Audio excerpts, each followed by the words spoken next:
So here we are, standing, looking out of a doorway into a screaming dust vortex, a small opening, a path that seemingly is kept clear of all and sundry, all the dust, all the noise, all of the terrible forces that you see swirling in front of you. Lesser people would have already lost their will just staring into the maw of this, but you, the Shadow Wings, are still here. You're still looking at it. Near the Crystal Mist Mountains, this monstrosity of nature and arcane forces melded together, broiling in front of you. The light is horrifying, the twisting eddies. It's a far, far, far flung place that you look into now compared to the frozen ice cap of Eldskara, where you were just days before. This maelstrom of dust and sand and shadow and light, of thrashing tumult and pockets of desperate placid calm right in front of you. The path leads off, on either side the mass of the swirling maelstrom of golden grains. It looks out of place on this realm where you are. More akin to the forces that have been observed elsewhere in far off places. The sheer scale of this all-consuming storm as you look forward, with the prospect of heading right into it. What do you do?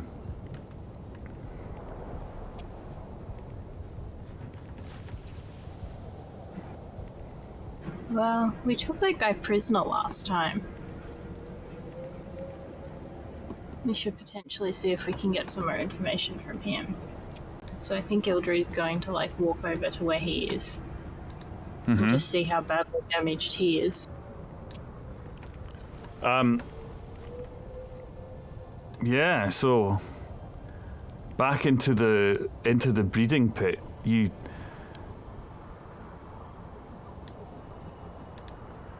find your way to back in, and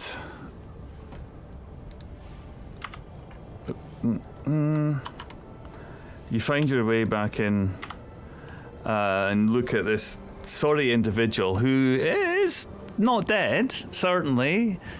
You have managed to effectively keep him from his desired location, which was outside in the storm, and so yeah, that has definitely, he's just staring at you, and he just looks at you, says,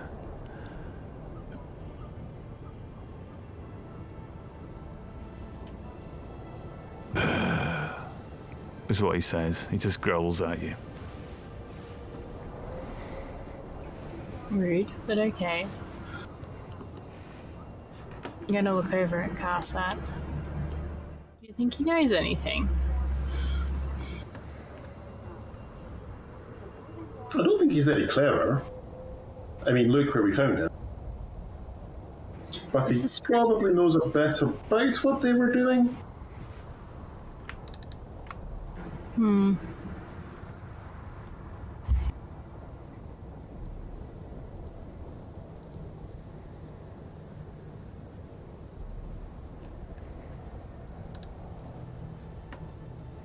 can try and beat it out of him. Do you think he would survive the meeting?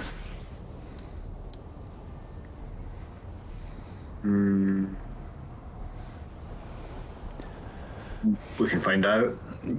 Your punches could not even dent me.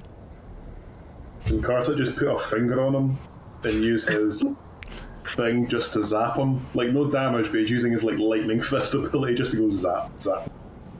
I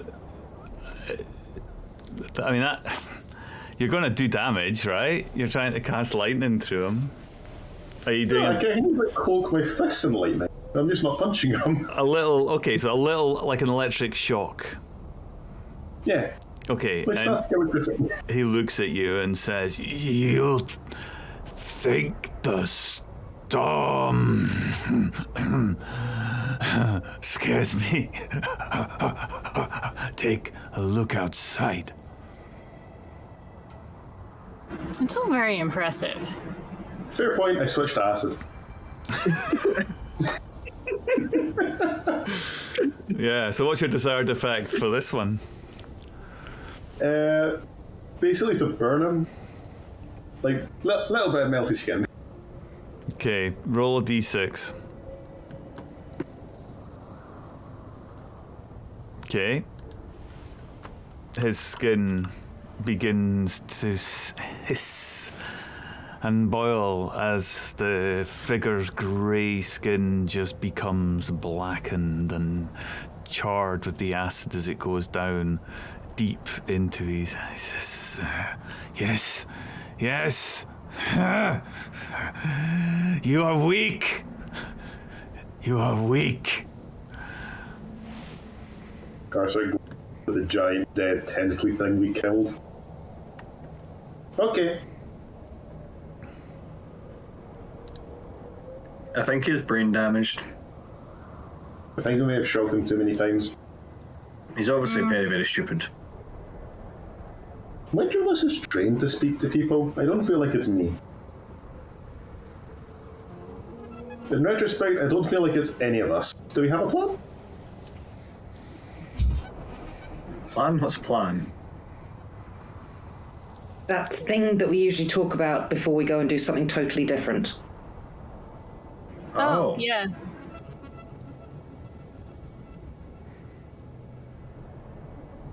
I mean, we could just tie him up somewhere and deal with him when we get back. That seems like a lot of extra effort for someone who's probably going to kill themselves as soon as we leave. I mean, if he's tied up, he can't do that. And he coughs up some sort of black fluid out onto the ground. Yeah, Jess, we'll get back to you soon. Ew.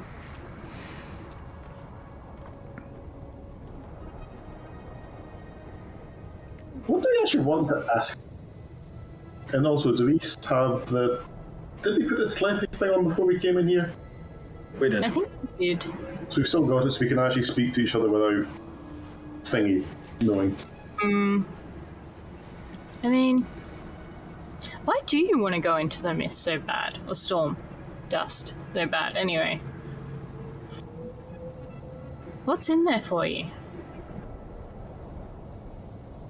He looks at you. You've got him surrounded.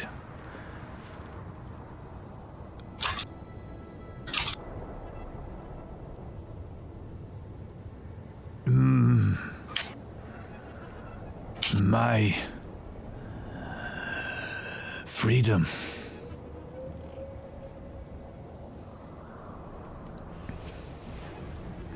Freedom is in you escape, or is this that weird existential become one with the universe, get eaten by your evil god freedom? And does that freedom still apply if she burns you completely to ash, and including the bones? Are you still salty about that? Yes. It would have made a nice trophy. Now it's at one with the earth.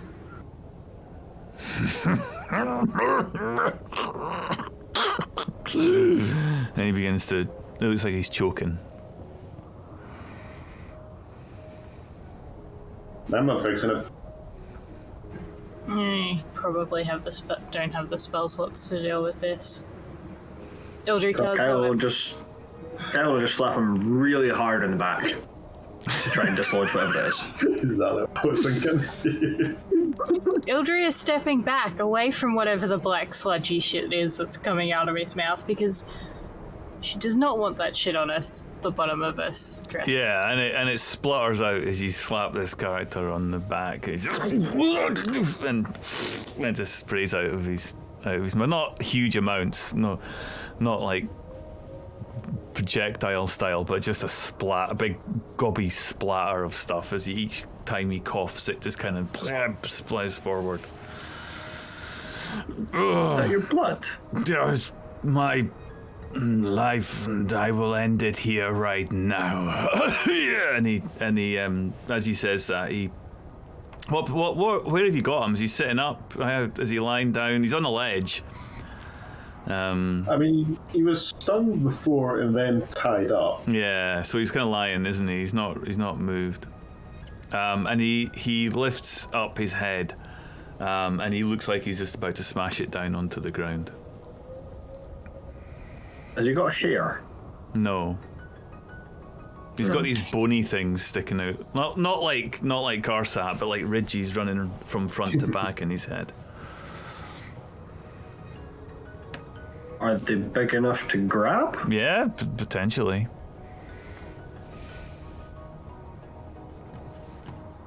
Okay, we'll try and pick him up by his things then. Okay, so opposed.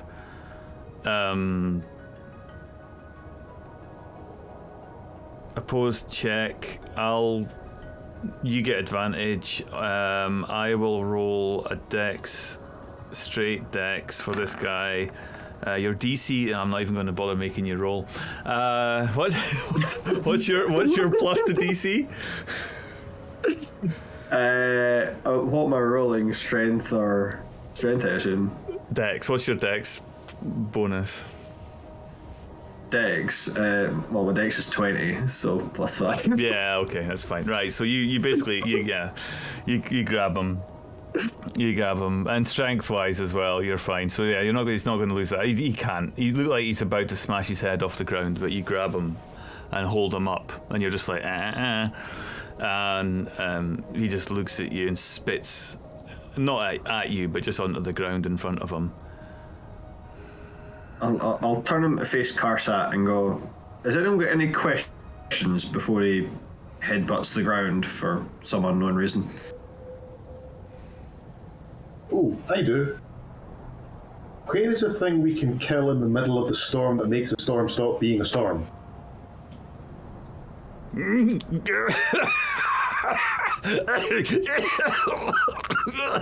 thing! Oh, a singular thing. Yes, just walk out. It will find you. Did last time. Anyone else?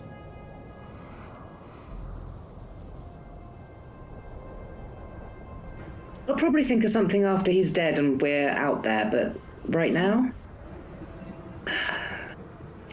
Does anyone have that spell where we can talk to the dead head thing? No. I don't think so. What is the nature of the storm?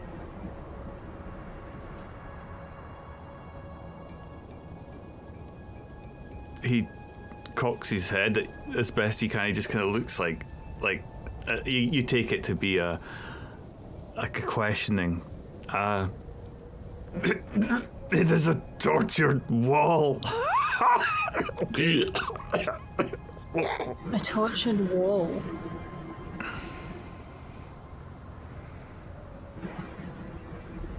Interesting. Well, I suppose we're done. Unless anyone else wants to ask anything.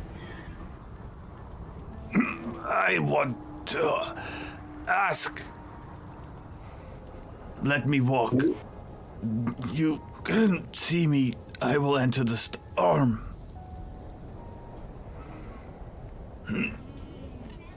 What happens if you enter the storm?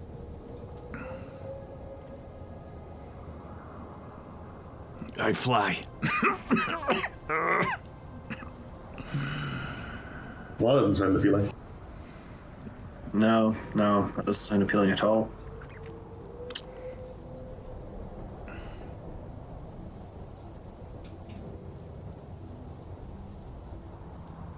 No. They won't let him go. They won't push him off the ledge. I'm fine with either. I mean, I'm not going to push him off the ledge. That sounds like a bad idea. Like He, as you're saying that, he tries to like wriggle his legs round and jump down off, and then yeah, he basically just tries to move away from you.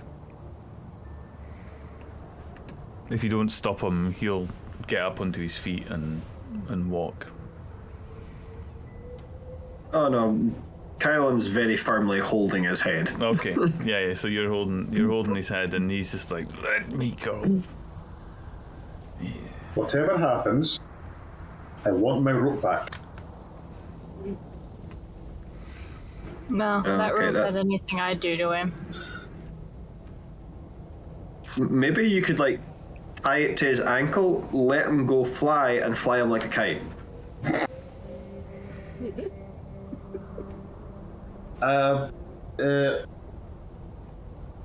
That's the best idea you've ever had. Thank you. As you're holding him, he tries to twist out of your grip, and you are making an opposed strength check, athletics at this point. Athletics. Cool. Yeah. Don't think he's going anywhere. He is not going anywhere. I rolled an 11 for him, so absolutely not. And when he is unable to move,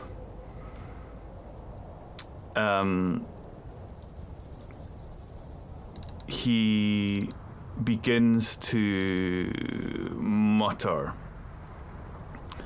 a few words, and Does it sound like a spell? oh, it absolutely sounds like a spell. And he begins to cast a spell, and because we're not actually in turn order, I would like you all to select your token, please, and roll initiative for this. Oh, whoops. You bastard. Everything is as it should be. Okay, Red, I'm begging you. Your crow needs to roll higher. I don't think I've got her on the map. I can't remember. Oh, never mind then. So, Karsat, you hear it first. What do you do? I walk over. I slap the back of his head. And I use Stunning Strike. Okay. So he's bound and he's prone, so you get advantage. Might actually kill him, to be honest. This genuinely might kill him. Rolls a nat It's 20. gonna kill him. It's gonna kill him. And I'm still Okay. on acid damage from last time, so I go to Stunning Strike up, and it's just head melts. Yes. Now, I mean, there are non-lethal blow rules, right? In D&D. Was your intention to kill him outright? Because Karsat would know. No, I think the rest will want to question, so I'm not trying to kill him. Although I'm so happy I get my natural 20s in this scenario of all scenarios. Yeah. You can choose not to kill. I mean, generally speaking, you should tell me in advance if your intention isn't to kill somebody. But I appreciate we've not had that many opportunities to use that rule in the weeks that we've played. So that'll be the reminder there. So if you don't want to kill somebody, when you're using something that can conceivably not do that, i.e., pull your punches, then I'll give you that. So. Karsat, you're not intending to kill somebody, right? You want to knock them out. Yeah. Okay, and that is what you do. I mean, they're within an inch of their lives when you do that, but any more damage and they probably will expire. But he's rendered unconscious as you go to slam him, so he doesn't get to cast a spell, whatever it was.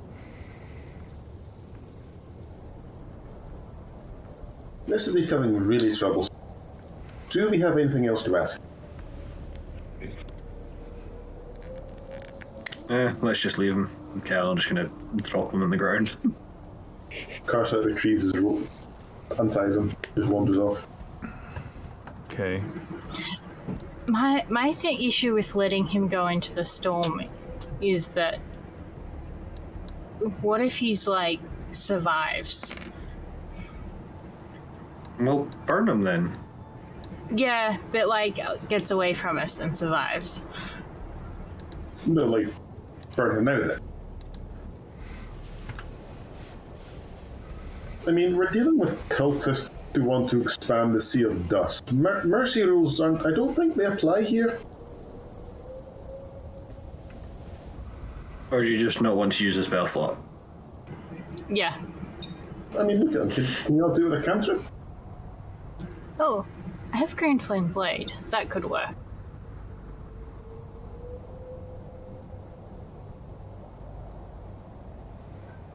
So what are you doing? As you stand over this now unconscious, barely robed character whose purpley greyish skin seems to mirror that of some of the more slightly putrid and dull colours that are emanating in the storm outside the building. I think Eldery would just look down at him. She'd pull the scimitar from her belt that she doesn't usually have or use because she's got other things, and then just use Green Flame Blade and stab him.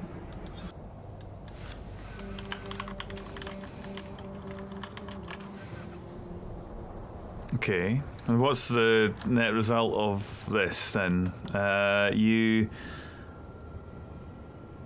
You hit because no problem. An automatic crit because.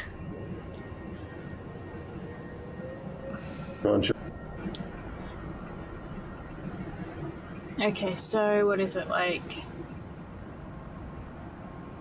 I think it's 4 extra D8 of fire damage or some shit. Yeah. If I'm reading that spell right. So 20 something. Double 26. because it would be a crit because it's. I genuinely don't actually care that much as long as this is enough. I mean, if he can survive 20 fire damage after everything that's happened, Yeah. I think we're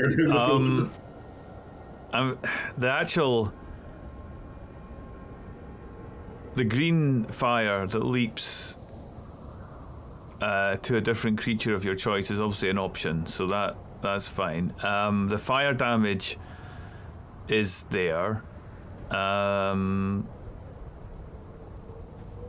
Yeah.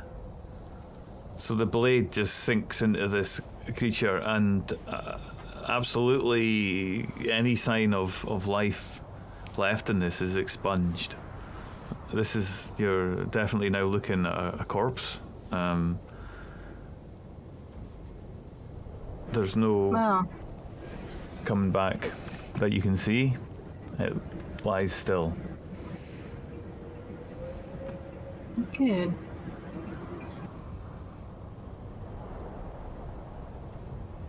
Just for good measure, Kyle's going to try and squash his head with a warhammer. Yeah, I mean, easy done. Big blunt piece of metal. Okay, and that's it. Yeah, this is a squashed piece of ick on the ground underneath the flat part of your warhammer, and absolutely no indication that it's going to move. The only thing that is moving is the ongoing torrent outside of the door. Yeah, what's your intention now? Right. What time of day is it? Okay, that is a good question, and one that we have already worked out. Let me remind myself where we got to with that math.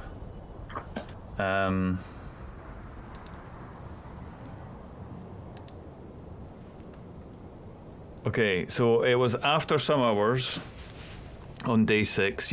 You were hungry when you exited the sand and exited the tunnel. So you finally got up. So it's after the travelling that you've done overland to get through the building and to send out and to sit around and to look out. It's probably getting on for, you guess, the next time you'll feel hungry. Assuming that you ate when you were walking along towards this building and toward the Vortex. And so it's, equivalent of mid to late afternoon.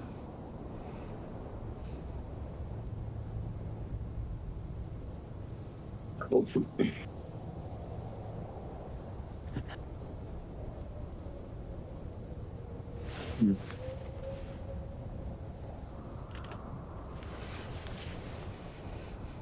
Well, what do we want to do? Going out there seems like a bad idea because a howling sandstorm, but at the same time, staying in here doesn't seem too appealing either.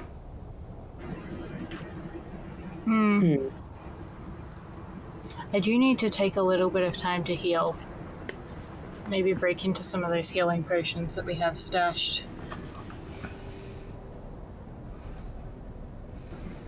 Is anyone else wounded, injured? Yeah. I got slapped quite a few times more than I'm used to.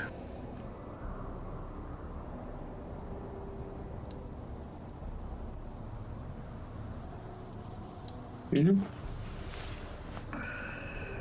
Short rest? Sounds like a good idea.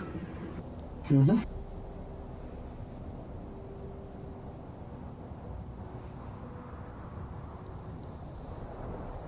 Cool. While we're taking a short rest, Adri will sit with her notebook, with her grimoire thingy, and just send pretty much a few bullet points back to the handler. Mm-hmm. Just kind of detailing what the tentacled thing we found, these weird cultists, the whole it wanting to go out into the storm because it said it was big enough, it was enough, it would make the storm bigger. Just kind of giving that bit of progress update back to her. Okay. So you are having a chat with your handler, like you say, writing into the book. Euphemia Underbow. Let me just bring Euphemia up. Her imagination extends down to the page and writes back to you.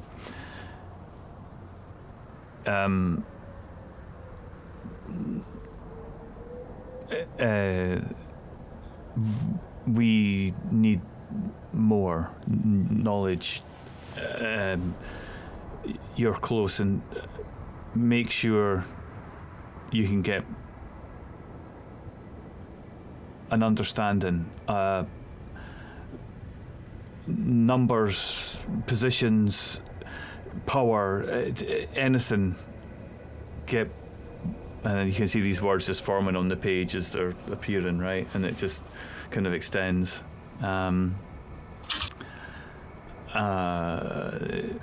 you sense a slight change in Euphemia's tone. She seems to be more urgent, perhaps, than she has been. I mean, you're on day 6, but she definitely seems to. Her writing is short and to the point, whereas usually she's relatively, as much as she ever can be in the line of work that she's in, quite jovial and happy.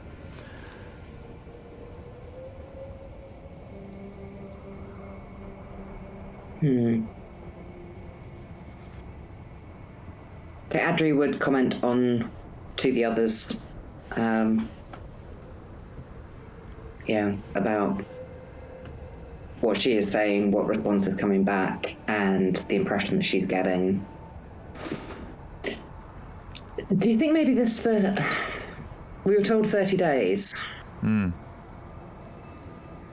It feels like that 30 days is reduced.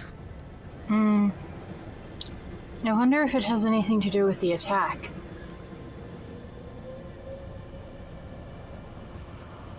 It could do.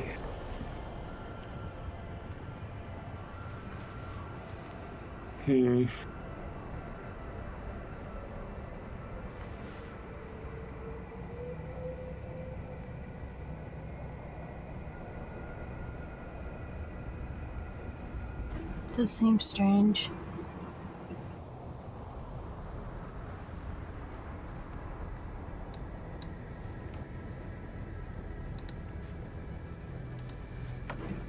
How badly hurt is Ildry?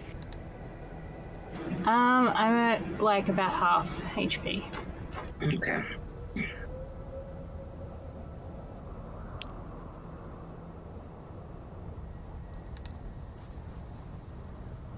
So, do we get our short rest, Troy?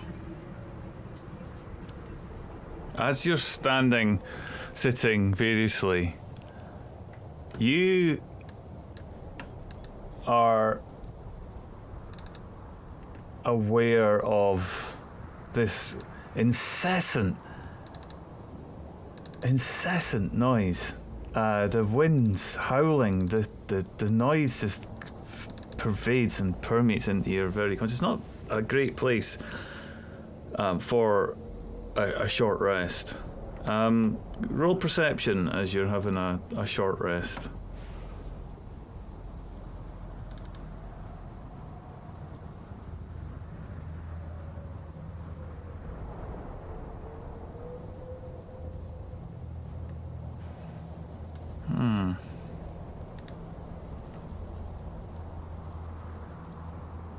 Okay, so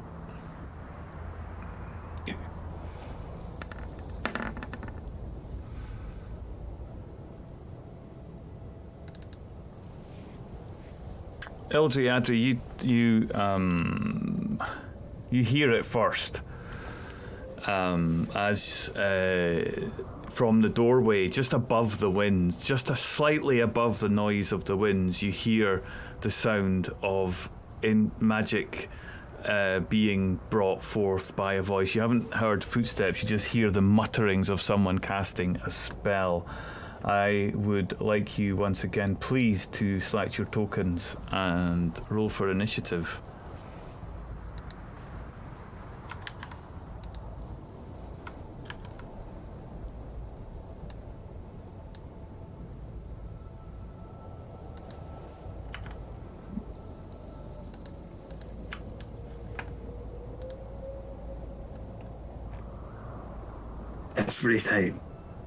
Every fucking time.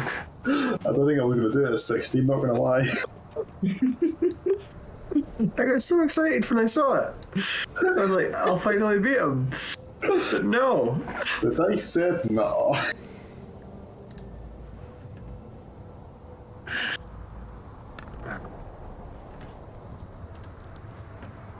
Yeah, you're pretty quick on the draw. As soon as you hear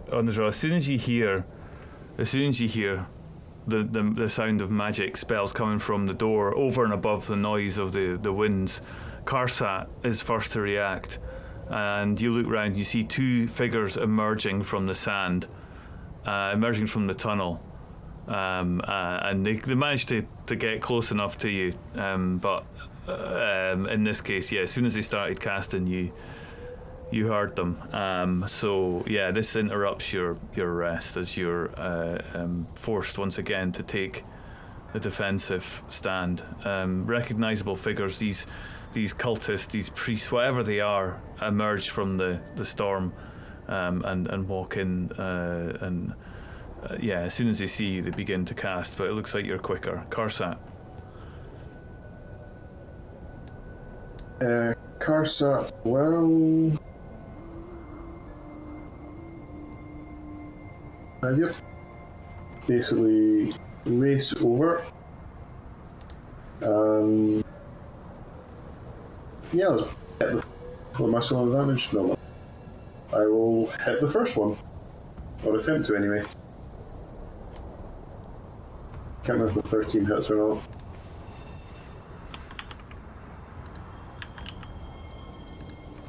not. Yes, the 13 does hit. Lovely. So unarmed strike, so that'll be lightning damage, and can I stunning strike that for a con save? Okay. And roll in on a con a big number, which is a 15. Fail, you're now stunned. Okay. Hang on, yep. 10 feet of movement. Where? Bring these guys into the map proper, yep.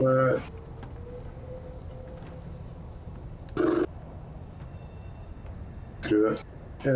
Bonus action, step of the wind, dash. And for the fun of it, I'll unfurl wings as well so I can fly. So I'll fly over here, and I'll hit this one as well. Okay. That'll hit. Yep. Lightning damage and another stunning strike, please. Alright.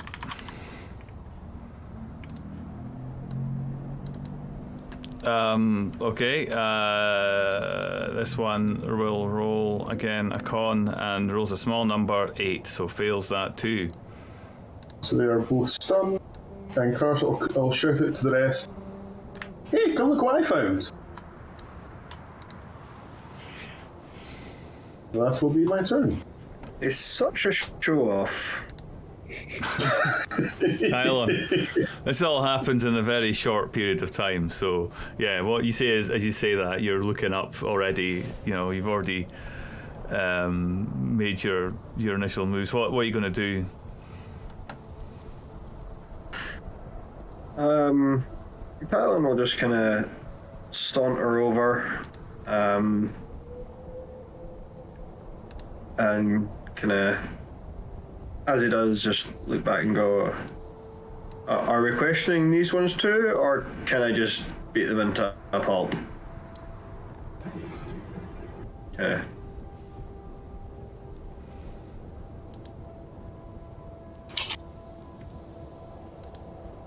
If no one answers, he is going to beat them into a pulp.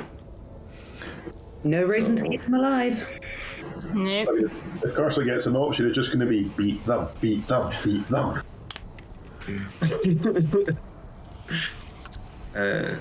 So we'll start with a swing from the battle axe.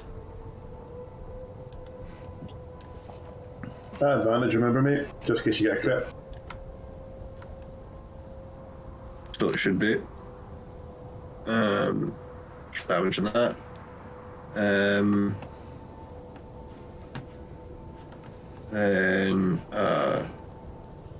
shocking grasp.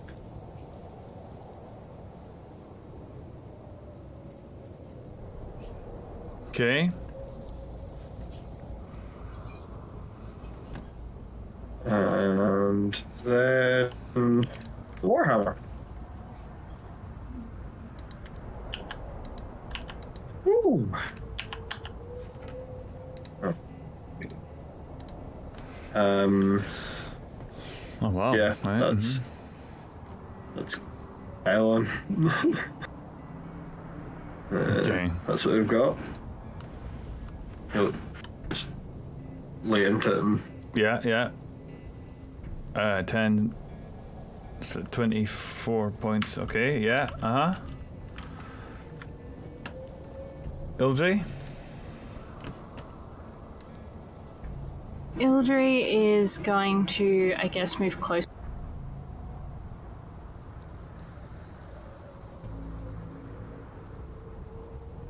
Okay.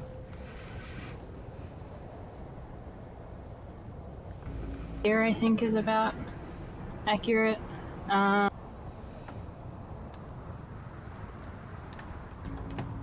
And then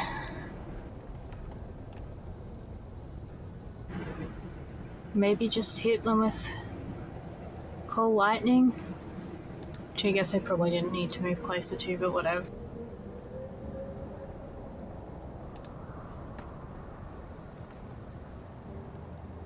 Which I think they automatically fail at.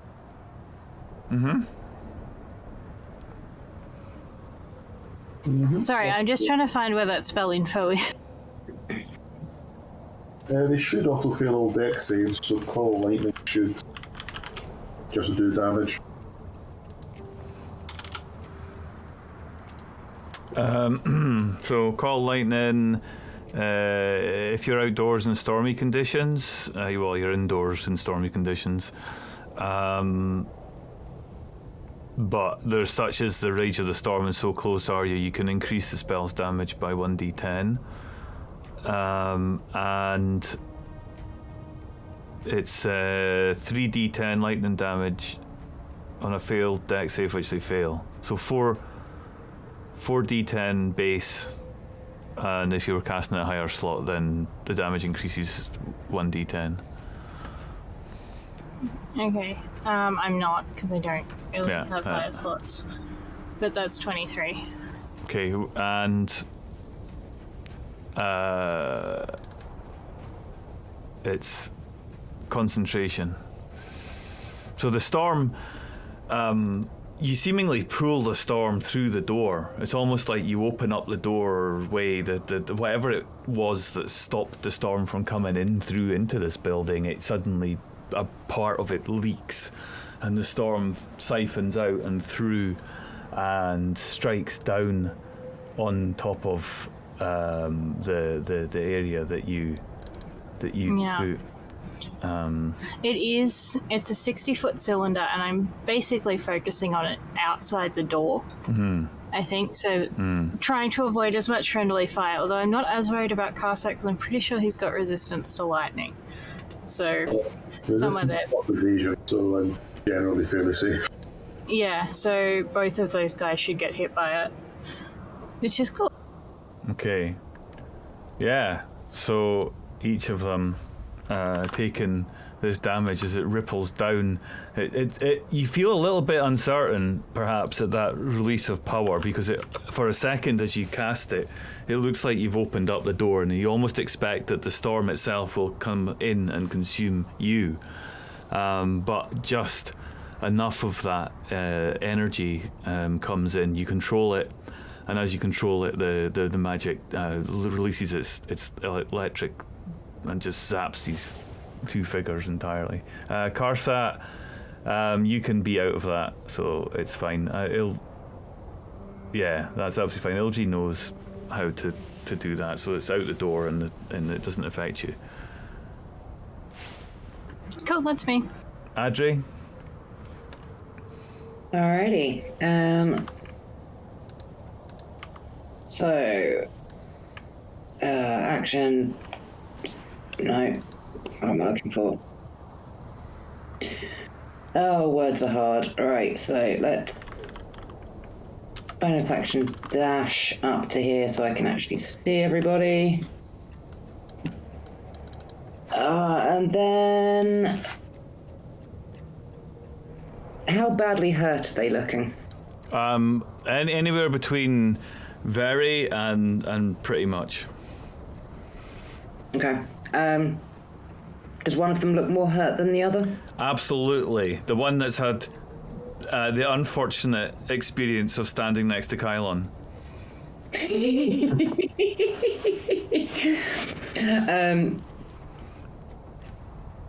Right, okay, so I'm going to do pump 3 Eldritch Blasts. Are they still at advantage? Are they still stunned? They are still stunned, so you are looking at them and you see they're not moving. They automatically, any attack rolls that you put against them, ranged or otherwise, have advantage. Excellent. Alrighty, in that case, 1 bolt of Eldritch Blast at the one next to Kylon and 2 into the other guy. Yeah. The colour of your Eldritch Blast has a strange familiarity to the sand light that's outside, that kind of pallid, almost like ochre kind of colour, right? That's how you've described it in the past.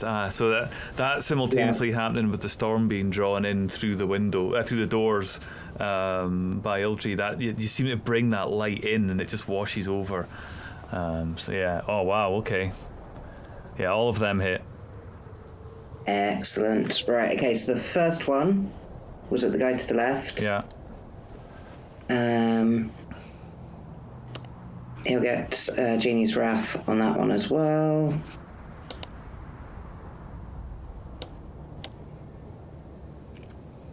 So that's 5 Thunder, 11 Force, so total 16 against the first guy. Okay. And then the second one, so that's 16 Force and another 12, so 28 force damage to the second guy.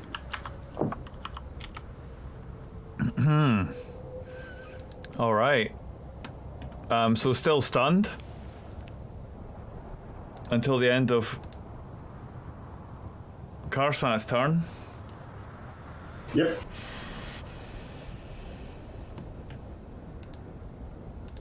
So Karsat will... No, wait, Dan. There we go. Hit this one. Yeah. Some 9 points of lightning. Mm-hmm. Hit them again. Yep. Another 9 points of lightning. There ain't much left in these guys. Bonus action, 1 more punch then. Yep. There we go. That one goes down.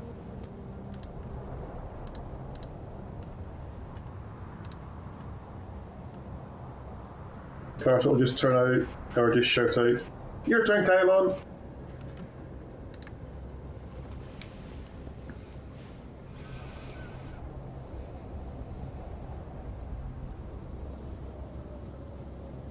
Wonderful.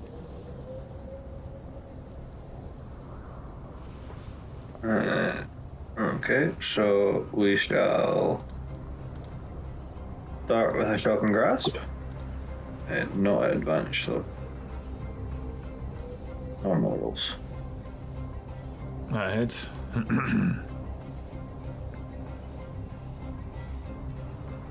And on to the battle axe. And the warhammer. Do both of those hit? Yes.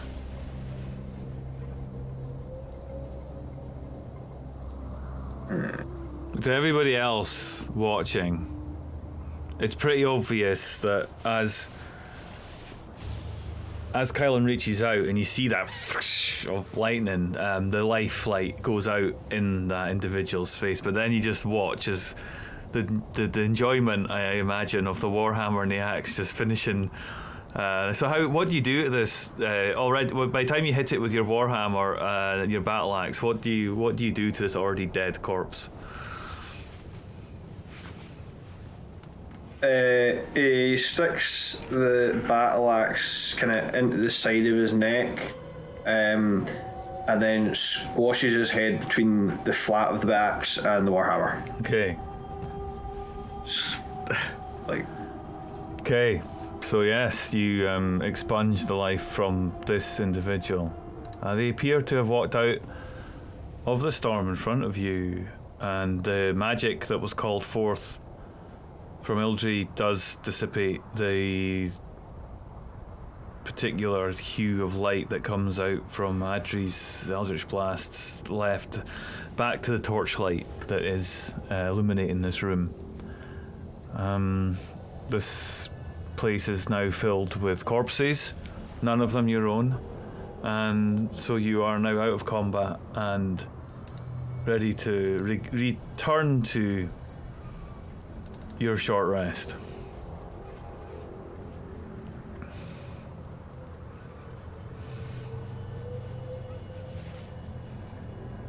That was more exciting than most of our nap. So you spend 90 minutes on this short rest to get the full effect, just because you were interrupted.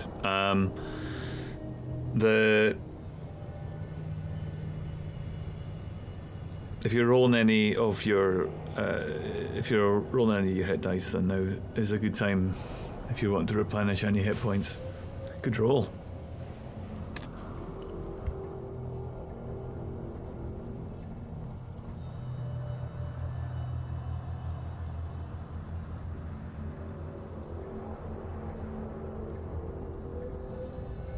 I feel like this may be broken. Oh, no, do not question it. Keep rolling. Keep rolling just to test the theory. There you go. Okay. That's See, not broken. 4 consecutive in a row, Max. That's pretty good. Well done. Son of a... Yeah, that's about right to finish it up. Speaking of broken, I'm not currently seeing any dice rolling in Roll20, so I assume there's something up there.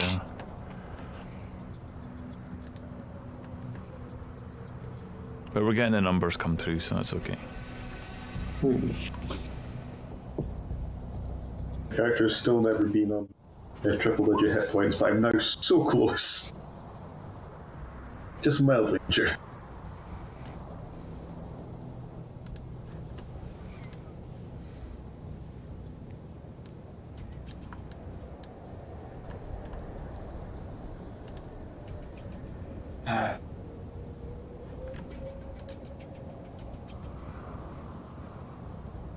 Okay. So healed up you are, and ready to take on whatever you want to do. Are you seeking a place anywhere other than this particular building that you're in, or what's your thoughts in terms of where you're going to go for next? You had mentioned a long rest. And it's getting to that time of day where looking for somewhere might be beneficial. Or you can move on. Why don't we at least enter the store? That'll give us a good idea of what we're facing later, even if it's only for a little bit. Yep. Sounds like a terrible idea. I'm in. That's why you're going first. Let's go! Eldry just kind of sighs and follows them. You sure you don't want me to tie that rope around your ankle so I can fly like a kite when your tiny little body takes off?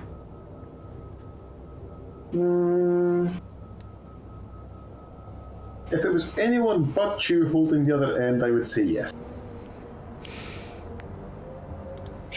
I am willing to let one of them hold it just to see it happen. Deal. Excellent.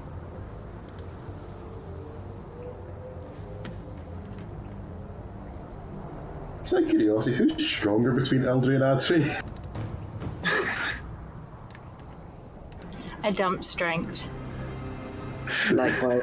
Did you both know this was even better? I feel like Eldry would have just kind of glanced over at Adri like, really?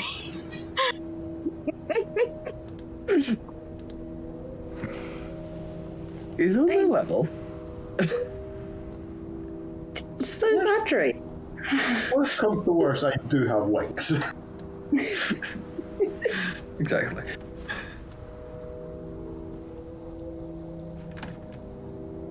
I'll just hand one end of the rope to whoever of that pair is closest and then walk out into the storm.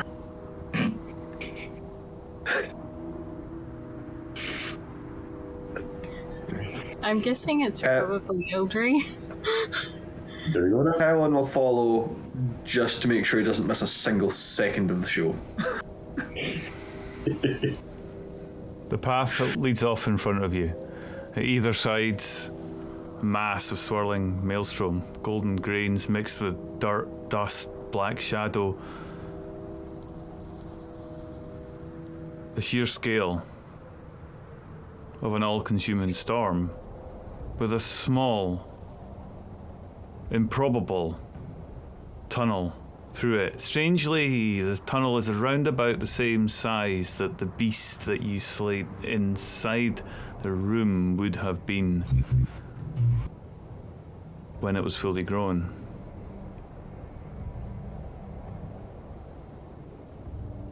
With that thought, you look and still clear that to be lost beyond the walls of this tunnel would be a living nightmare. A twisted amalgamation of torment and suffering comes through into your minds. This has been spawned from the depths of another plane of existence. You look up through these tunnels, the colossal whirlwinds spin around every so often, battering against the walls of some unseen force. And then you hear piercing cries of beasts filling the air, anguished screams echoing through the tempest, as if it's seeking solace within the mortal ears that it falls upon. Surely no mortal would be foolish enough to hear it. Each tortured wail claws at your heart. Chilling reminder of horrors perhaps waiting for you, but onwards you walk. As the storm rages,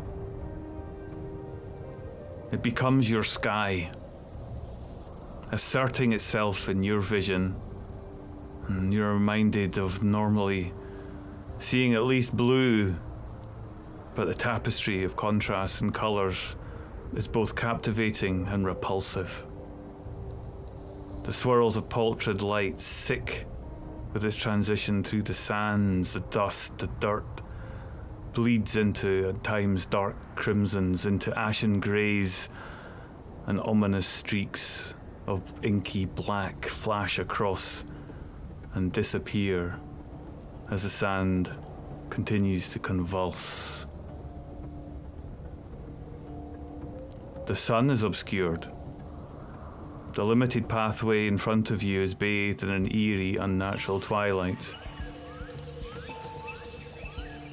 Thoughts of a better time, thoughts of a place, for a second interfere as you wish you were anywhere else but here. A foreboding gloom washes over the entire area.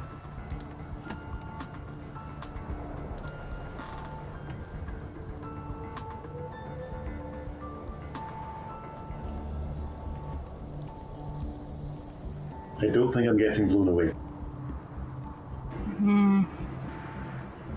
Well, this is cheery. Yeah, you're out. That is very, very disappointing.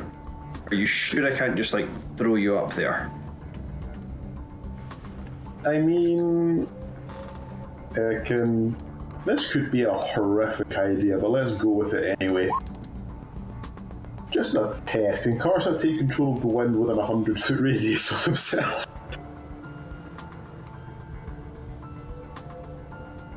Or does the storm manage to resist that? This might be useful if we end up fighting in the storm. That seems perfectly reasonable. and which you reach out. You find the edge of the storm beyond whatever this barrier is. You see it, expecting it to come towards you. You direct it away, and you watch as the torrent just begins sliding along and away from you. Then you bring it back again. You see it coming towards you above, but never reaching you. Always on the other side of this unseen barrier.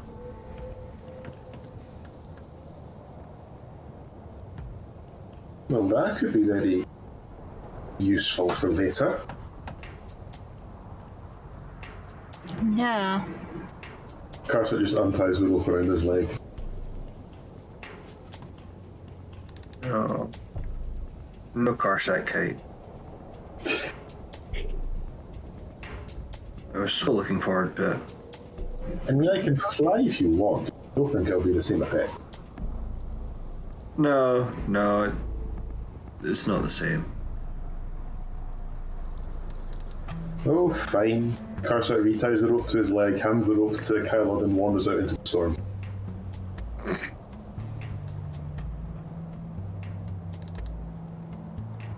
Okay. Nothing bad can possibly happen. You walk out with a rope tied around your waist or your legs or whichever part. It's difficult to move. Can you give me an athletics check, please, as you try to battle against it?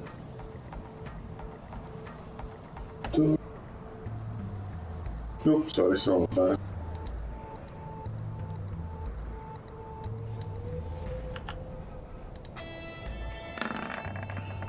Now, this is a storm that moves in eddies. It's not all consistent. It has pockets of parts that are quieter than others. But you don't find such a place.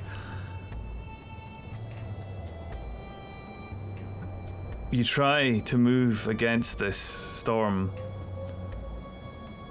At first you think it's going to take you from your feet.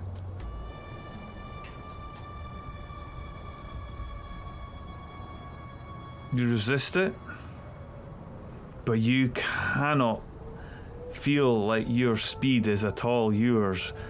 You are battering against this. Your speed is quartered, but from Karthat's perspective, it's like walking or wading through a tar pit.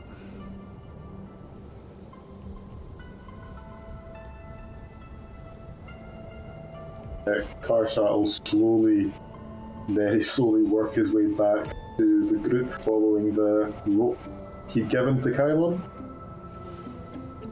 He's going to stumble back into the tunnel, cough up a bit of sand and go, "Don't do that! Bad idea!" As you walk out of the sand, your ears still filled with the howling wind, another sound appears, a haunting dirge, a drone, a low, deep bass, ululating. Something in the storm was trapped. Something in the storm is caught. Something in the storm is being held. You don't know how. You're hardened, you're resolute. You shake off the sound of shrieks of the wind that you're imagining as you walk back into the relative silence. But being out there, you're not sure how much your mind could take, let alone your body.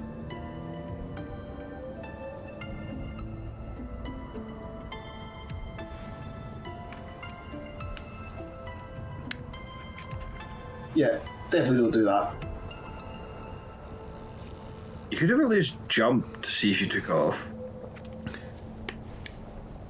You can't jump. You get buried in sand straight away.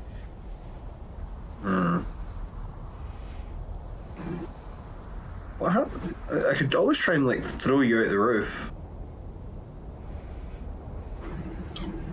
No, Carla just starts walking down the tunnel. Speaking of... I'm untying the rope before Kylon does anything with it.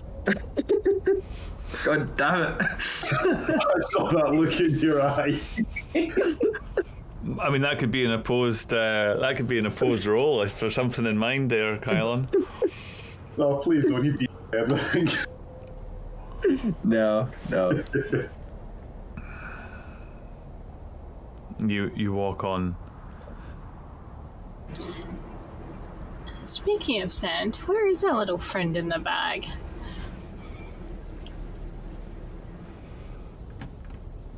Kyle will pop open the bag and go, "Oi, sandbag."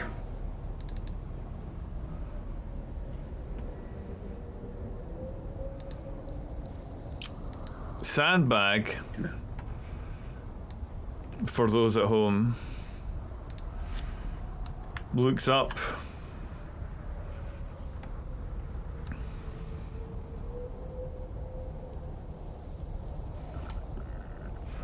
Looks up at you.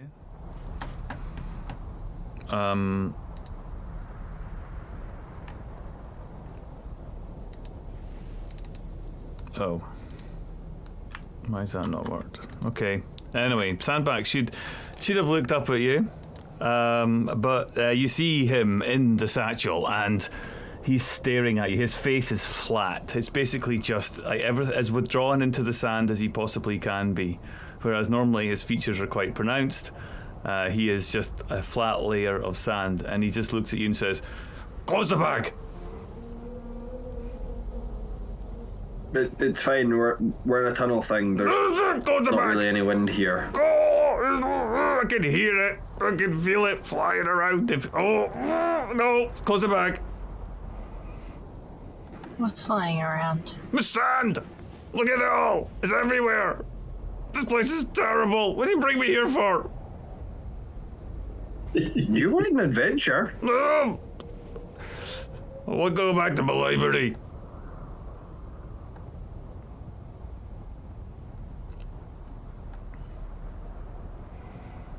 Close the bag. We'll get there eventually. Close the bag. Don't let me get taken. I want to be in part of that. It's horrible. You're fine. We're in the tunnel thing. There's no flying sand here. You're horrible. Close the bag. So, does that answer your question, Ultra? Yep. Sorry, Sandbag.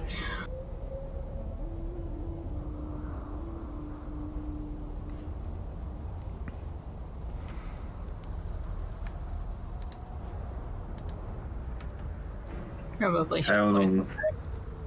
Kyle will close the bag.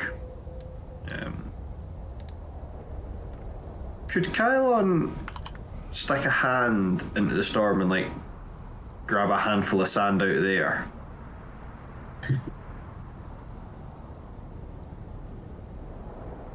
Okay. You don't get much sand that you grab, but some sticks onto your hand. You feel the strength of the winds as you're walking along. This isn't quite as gentle as being on the back of a boat and resting your hand along in the water. It rips and tears. If you get the sense that if you were to spend a bit too long in this, your skin itself would be forfeit.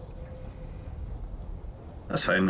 He'll take the small amount of sand that he's gathered and stick his hand like under the top of the bag and into the bag, and then kind of shout at the sandbag. Does this feel different to the normal sand?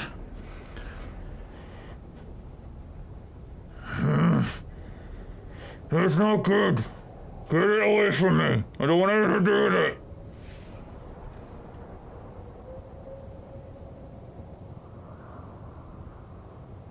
I mean, I can't identify which bits are which now. They're in there with you. That's on you.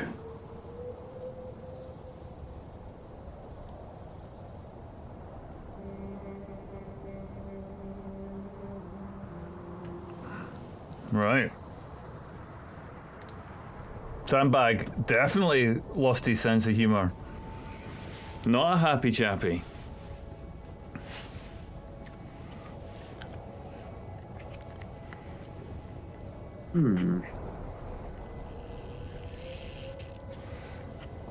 He's still walking?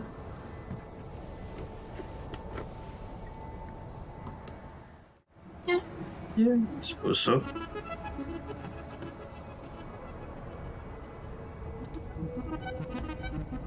You see a different sort of light appearing in the light ahead. The sand continues to be kept at bay. It doesn't make it any easier being in it.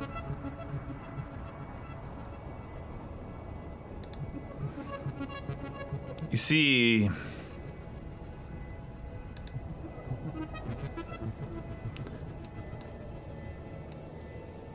You see a shadow dark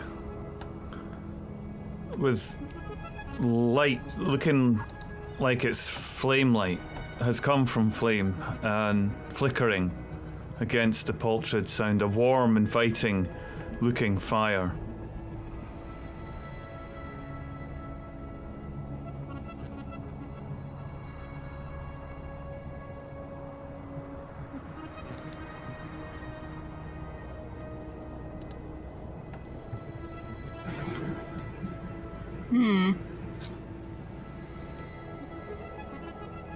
Not suspicious at all. Let's go say hello.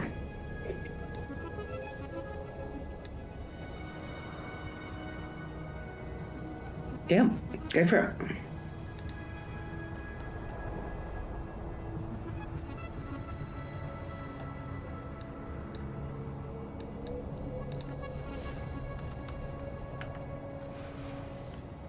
You find the buildings, somehow, improbably amongst all of this, the noise continuing to howl.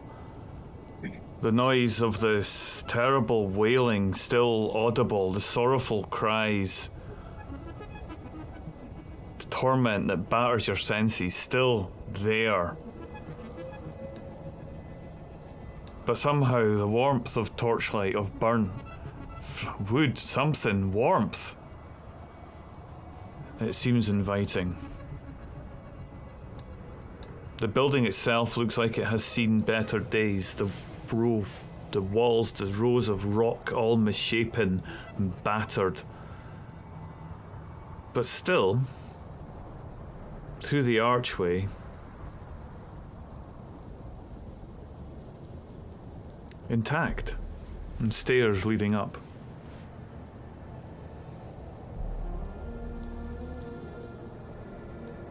This is not suspicious at all. Perfectly innocent. And as you approach these perfectly innocent and equally unsuspicious stairs, that'd be a good point for a break.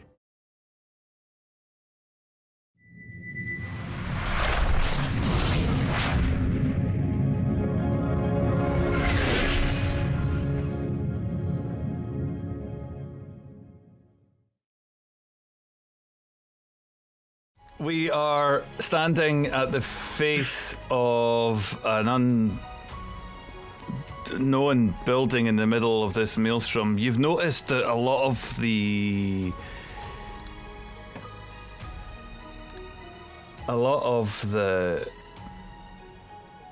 this area, it looks like everything's built for huge beasts. And this is no exception. As you look over to your left, as this space opens up in the eye of the storm, perhaps, a vast archway to your left, and a ramp leading up, and to the right, the stairs in front of you.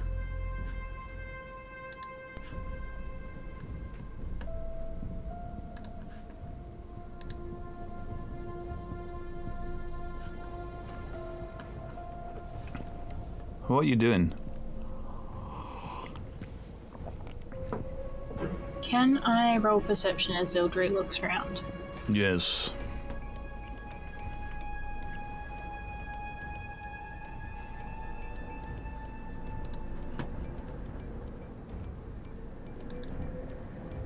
What are you looking for?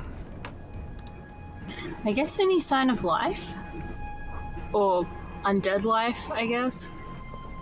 There is no sign of life other than the fire and some hay lying on the ground around it, straw that looks peculiarly out of place, somewhat ruffled in the light breezes, but impossibly still given the vortex that is only feet away from you.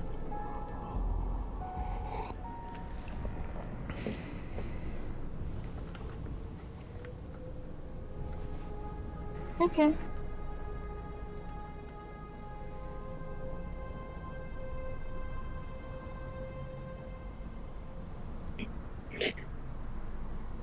Does it look like anything's been here recently? Like, within the last few hours? What are you looking for?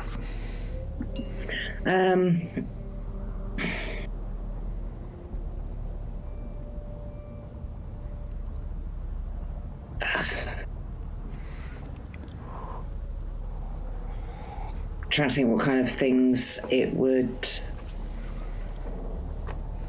be, sort of like any footprint or Yeah.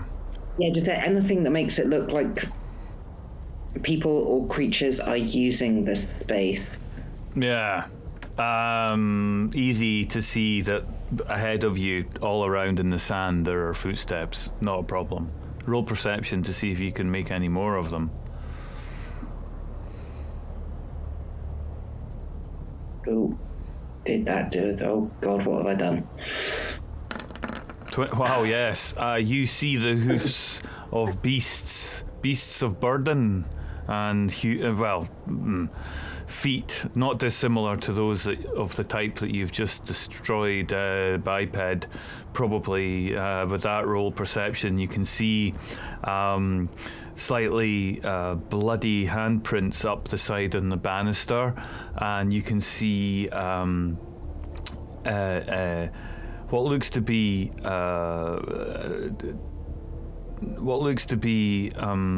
wraps of chain over to the left-hand side near where the ramp leads up.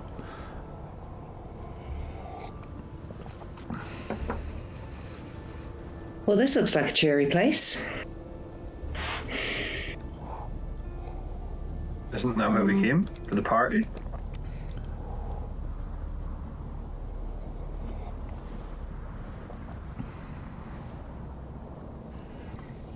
What do you reckon the odds are of them having more of those sand thingies?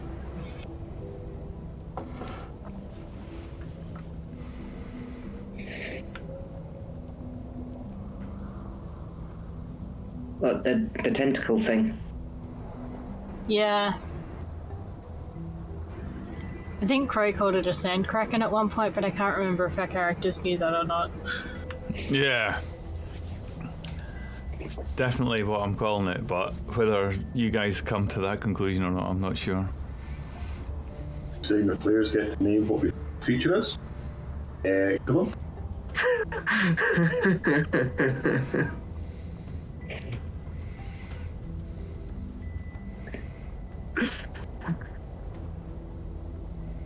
I mean, if it was something that... if its existence was important to whatever the crazy-ass plans are for world domination, destruction, etc., that is driving the idea for the Sea of Dust, you'd have to be bloody stupid to only have one. Yeah. I suppose that one was also a baby.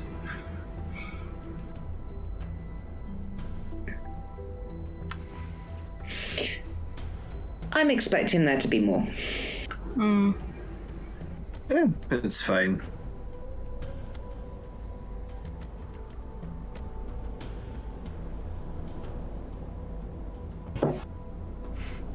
Ramp or stairs?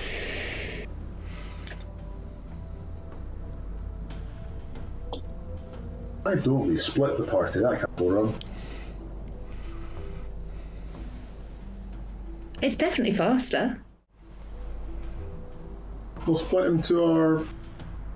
Oh no, I forgot what that's called. Someone supplied an acronym nickname thing. It's gone out of my head. The Thundersteppy thing. What's it called? Two-step. What's that? Sorry. Two-step. Yes. Let's go into set formation. I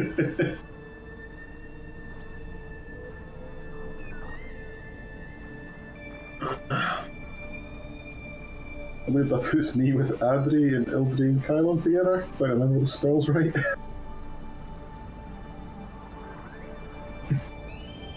I think so. Who wants to go up and who's going down? Oh, the ramp goes up as well. They both go up. Sorry, make that. Okay.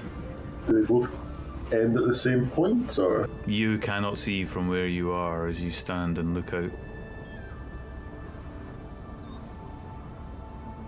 Step the ramp, those steps look.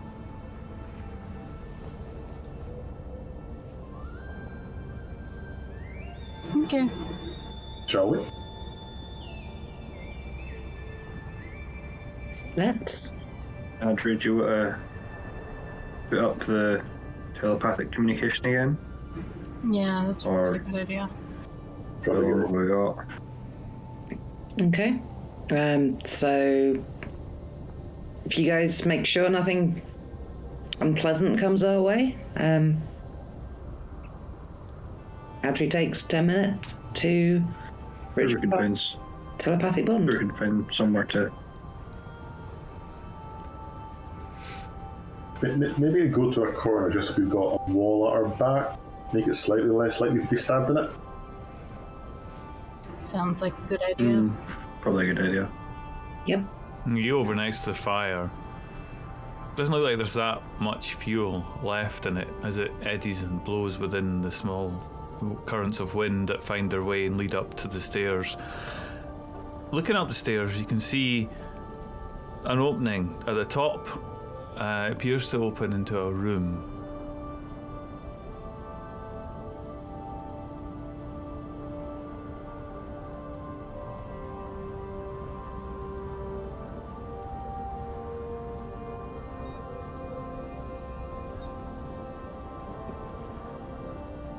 The fire is warm, pleasantly so. The fire seems real. The straw and hay around the sides of it are odd, but they seem also to be real. You go to the side of the wall at the bottom of the stairs and look out while the ritual casting of the telepathy spell begins. Now this spell does it have a verbal component itself when you're casting? It is verbal, semantic, and material. Okay.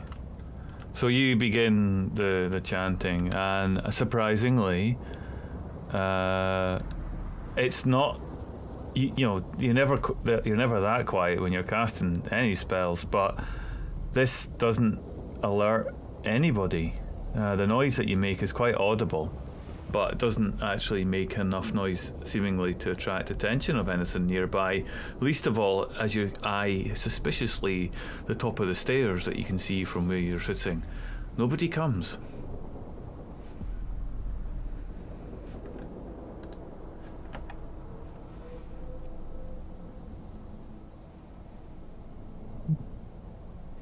The spell completes, the casting secure. What are you going to do?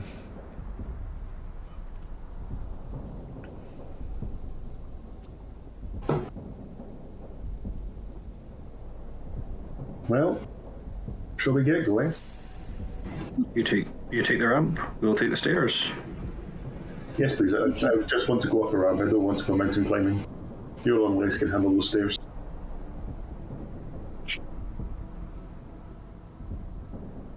Now, who's going first? You can literally fly. It's very tiring.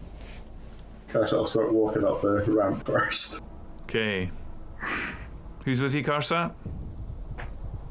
Adri is. Adri, Yeah. okay. Karsap, Adri, you walk up a ramp, and it is fairly it's not particularly steep, but it is quite wide. Again, the size of this is similar to that you have been walking down. It seems to be a continuation of the tunnel, and indeed the doorway that you saw, approximately the size of something big.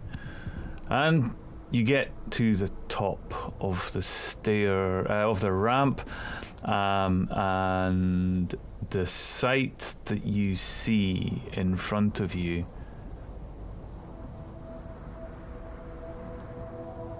confuses you. There is a giant badger, and it is tied and in one part chained to the roof. Now, you know these things as being beasts of burden. You know that they're used to haul carts, but one being up here strikes you as odd.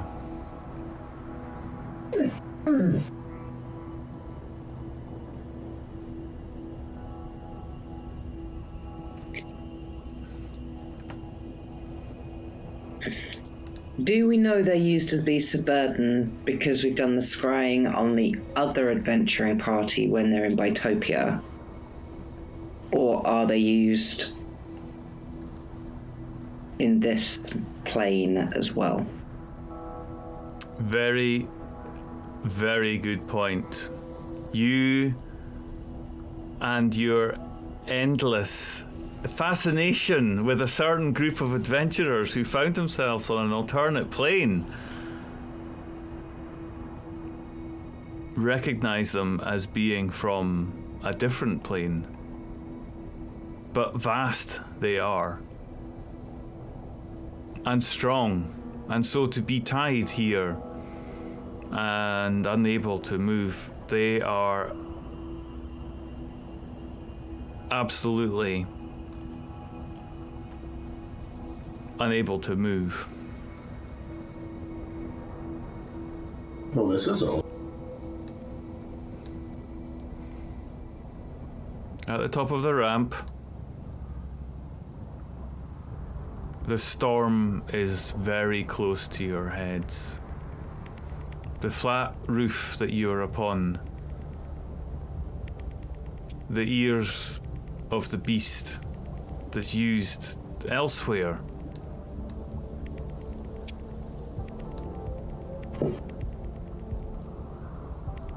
barely below the surface of the storm as it ripples and eddies gently this time.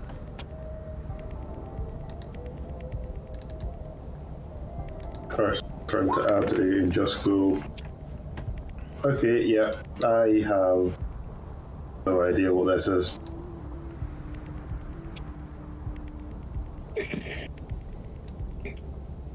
Likewise, no idea, but I'm not liking it. No, should we ask what the other two have found on their stairs? Could be weirder than this. Yeah. So telepathically telling the other two we found about finding the badgers, and checking in with them. Okay. At the top of your stairs, there is a room. The room is empty. but lights are still burning low. Similarly, hay across piles looks like it's been maybe stored. But no sign of anybody. Roll perception if you're looking in more detail for...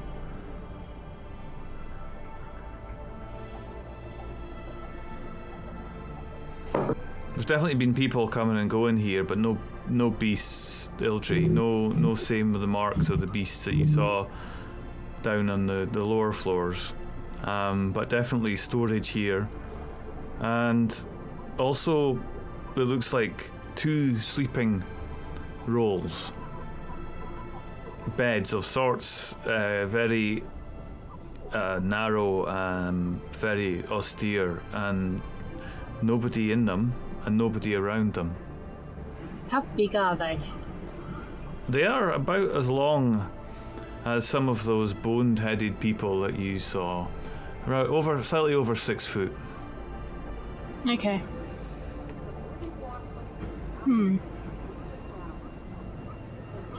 I guess we would have received word about the badger now. Yeah, so you hear this. That seems strange. I suppose there was that treehouse. Do we think there's maybe a gap somewhere that things are getting through?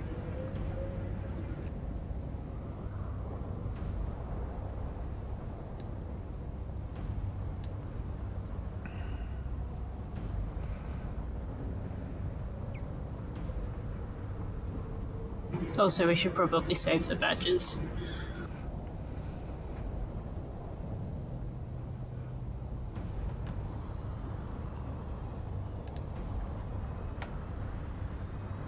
You muted, Aldo.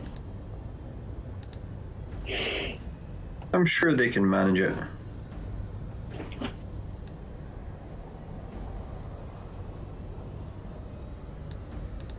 Might make our trip into the Sea of Dust a little bit easier if we have things we can ride. It also has to stay along long enough for that.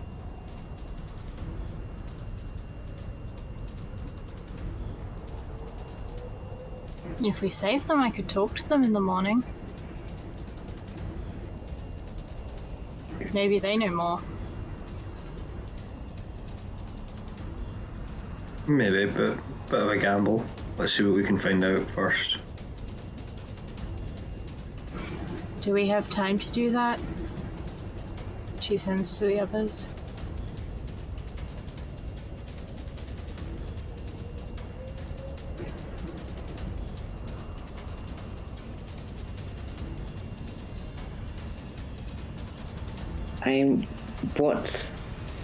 What limitations have we got on our time at the moment? I was more just if they're tied to the ceiling and have the Sea of Dust nipping around their ears, that's probably not great.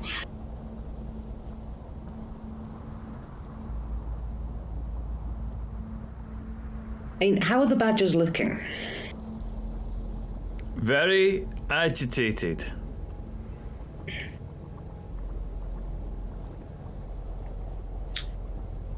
They can't move. There's huge sounds, noises, and terrible screams. And they don't look at all settled. As far as you can tell. These are vastly huge. These are the size of like 3 of your horses wide. They're like closer in size to... They're closer in size to oxen. That sort of vast... the vastness of them is something that you're taken by. These are just huge. They're huge. They must weigh a phenomenal amount, and yet they're here tied up. And you look behind the first one, and you see another one behind, and there's slightly different markings on these ones, but yeah, still equally perturbed. Are they tied up with rope or chain? Rope, but 1 chain, each on their back leg. Well, the rope should be easy. Chain might be more difficult. Fire and ice? Maybe snap it?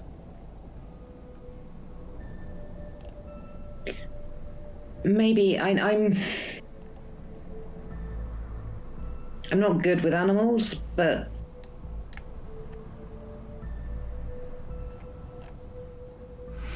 if we let them loose, are they just going to go tearing off and potentially get themselves injured or dead? Potentially, but are we even able to transport these badgers? Our best bet might be just to release them.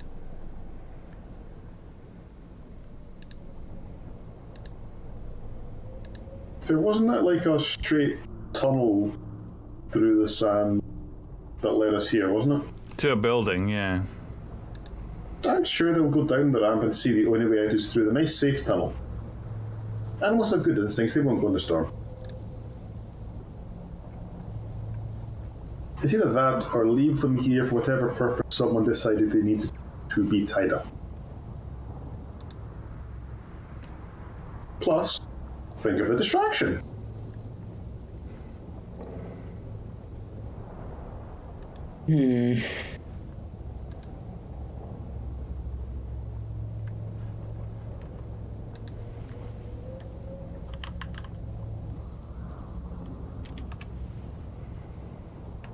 So I'm going to assume we've been having this conversation telepathically. So if Ildri and Kylon have opinions on whether it is better to leave the badgers chained up until after we've had a long rest, at which point we could come back and Ildri could talk to them, or whether we let them loose and trust that they're not sufficiently freaked out that they're just going to go and get themselves killed instantly.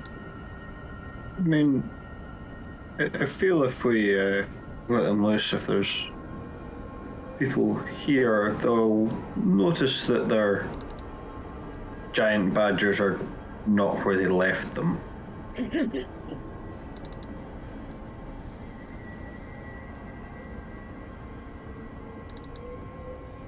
Now, I'm all for saving some giant badgers, but not if it kills us. I'm happy to free and help the badgers, but at the same time, can we afford the time and resources to take them ourselves somewhere safe? Or trust they're not stupid enough to run into the storm if we release them? Also, they're here for a reason.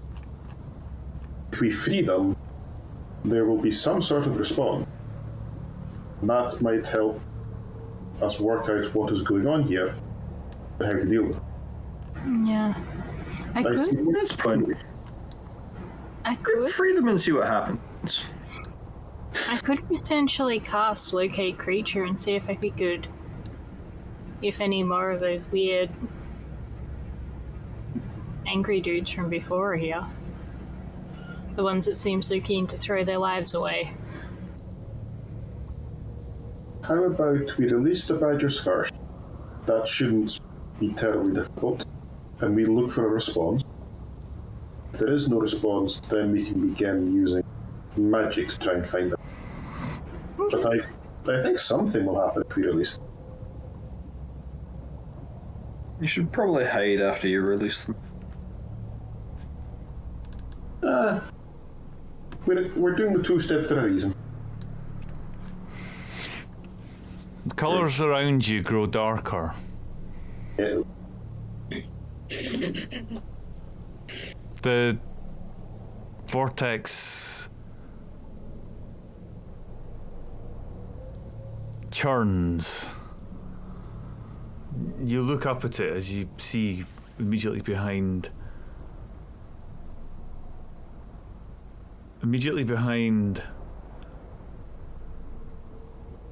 this badger that you remember seeing in far greener pastures The churning becomes a canvas of dread. You look at it as it brings the swirling mass of sand and suffering just adrift. Your eyes swallow into this nightmare realm. The echoes and sounds of despair and cries fill your eyes. Something in there, a testament of unimaginable power, shifts.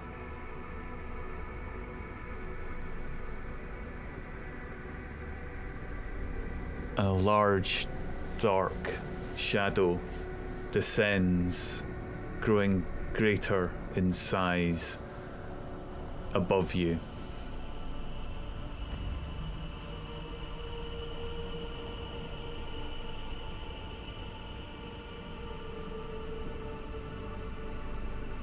Free the badgers. Yep.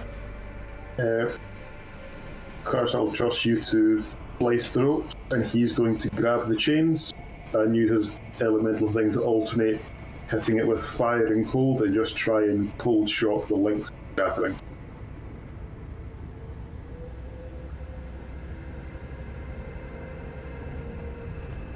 Best plan I got. Yeah, you busy yourself.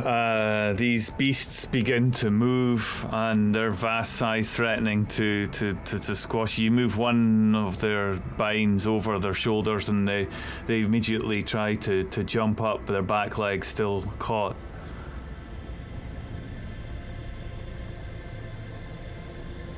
You go to the one, the back leg and the chain, and you begin to try and freeze it cold and then smash it. This maelstrom above you, always threatening its unimaginable power and cruelty.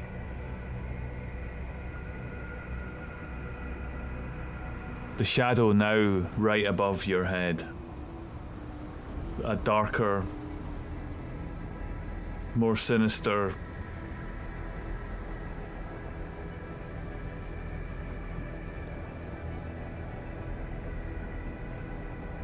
just as you free the first of the badgers, a vast, wide, sand-coloured tentacle reaches down out of the storm, wraps itself around the badger and lifts it into the storm with apparent ease.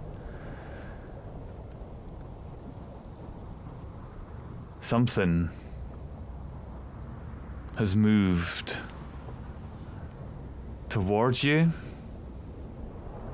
and as you observe the shadow in the storm, in the darkened vortex, the shadow dissipates, and your sorrowful cry of a ginormous beast of burden fades into the swirling storm. And the colours return once again to their macabre golden waltz around you. A little bit more comforting than you could ever imagine in the dark.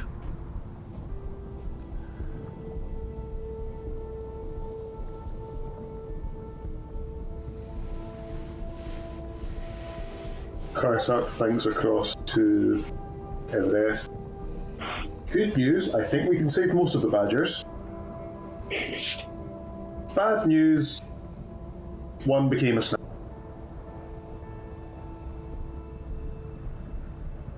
A snack? Do you remember the thing with a lot of sandworms for legs?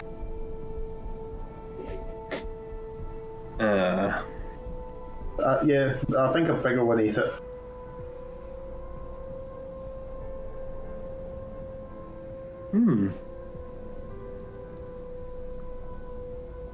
How about the rest of them?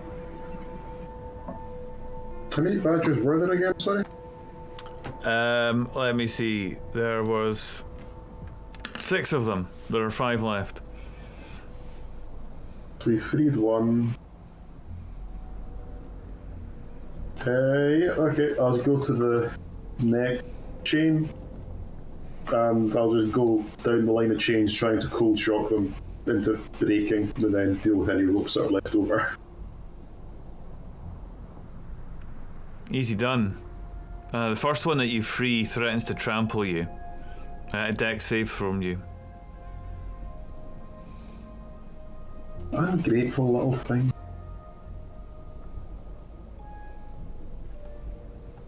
Dodge out of its way. It doesn't really know where to go, and you can see that it's there, and it makes a noise. It barks, growls. You look up, and again you see the darkened shadow approaching in the sandstorm. The colours change once again back into this more sinister dread that you feel as it approaches you. The swirling mass of sand and suffering. Two tentacles reach out towards the noise. You're trying to get out of the way. The tentacle wraps itself around the neck of this thing, the second around its body, and just lifts it up into the sand again. The shadow disappears and withdraws, and the sands change back to their eerie, unnatural twilight colours.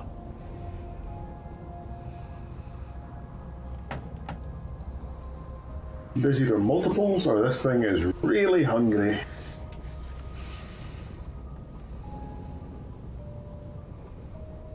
It's also kind of screwing up us doing a good deed.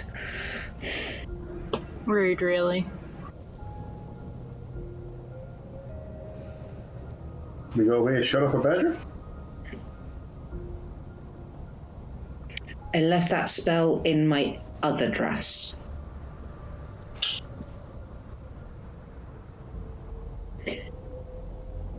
Do we want to keep trying and hoping the next one doesn't get eaten?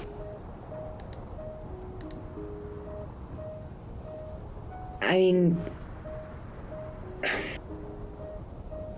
that's probably what they were intended for anyway. But we can always test the theory, and you work on the chain. It takes longer than me doing the ropes, and then I just hold Eldritch Blast. First sign of tentacles, I wallop it. Sounds good. Happen. I'll just send a thought to Kylon. You're about to miss the fight with the big tentacle thing. And then go and cold shock the chains. Yeah, and you work through. Bastard.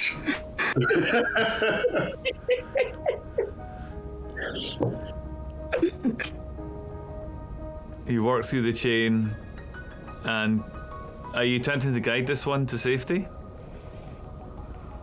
I mean, ideally, sure. Just like push it in the right direction, point at the ramp. Yeah, that's done. And you this one seems to be a bit more biddable. It begins to move at its super fast pace. Generally, it seems to be quiet. Perhaps it understands. Walks down the ramp.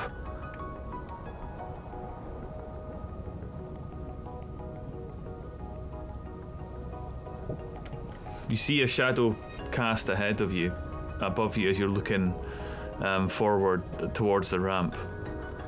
It seems to be circling. The shadow looks like it's circling down and round in the storm.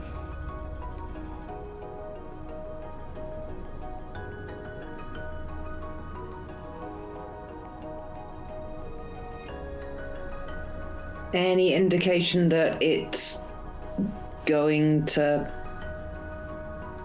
like, the tentacles are going to come through or not? You watch as you see the edge of the darkness appearing in the sand.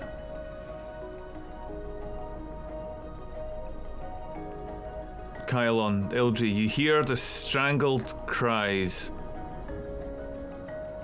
of a beast that sounds Not of this world, and yet still very familiar to you, as if somebody has taken a rope to the neck of an oxen and then it stops. At the bottom of the stairs, you hear the sound of something big being moved. Do you move? Do you go and investigate, or do you stand? Adri, Kashra, you hear this as well on the roof, but you don't see it. I think Ildry would run to the top of the stairs and look down. Yeah. And you see vast amount of sand just dragged, something heavy dragged across the ground.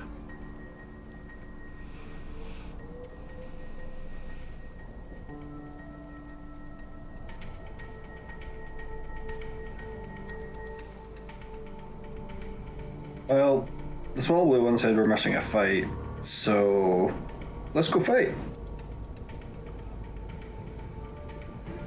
Okay.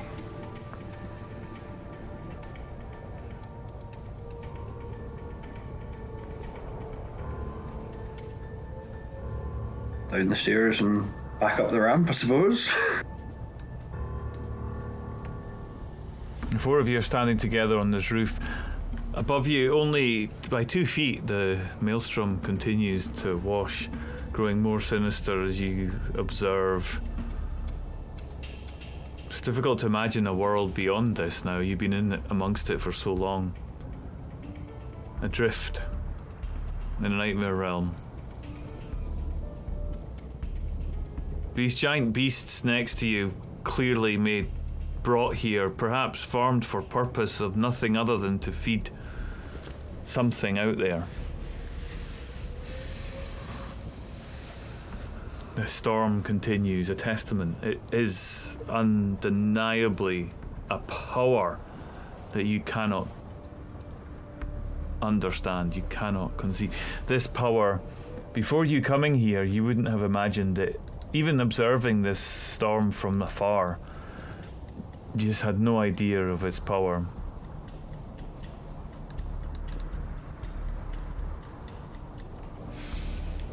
This is just the borders of the world. This is just the borders of something that is feared to be released upon your home.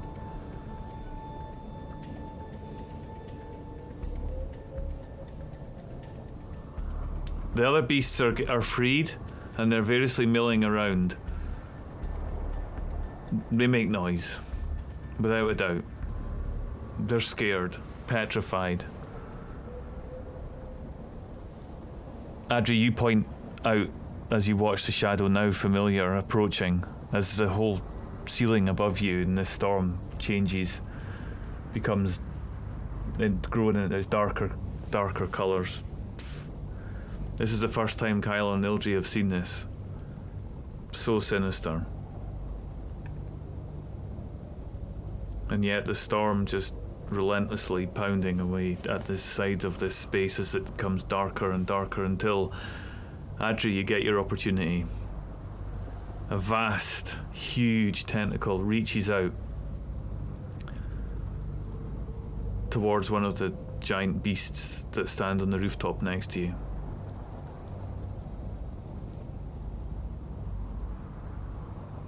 She's gonna pump 3 Eldritch Blasts into it. Yes. Okay. Let's get a turn order up. And let's see what happens with this.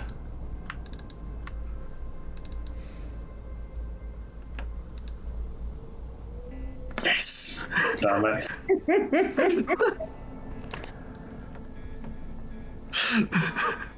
Once in a blue moon. Worth it. Okay. Let's have a look into the dust and what comes from it.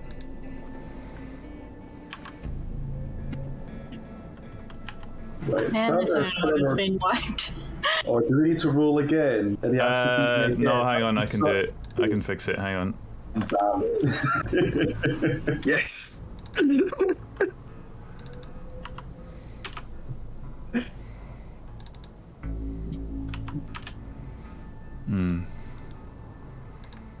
Okay. Okay, so Carsat, you rolled a 6. No, Carsat was 19. Oh. So he has advantage, but it doesn't do the Oh, thing got properly. you. 19. Okay, Carsat. I just slightly dodgy, unfortunately.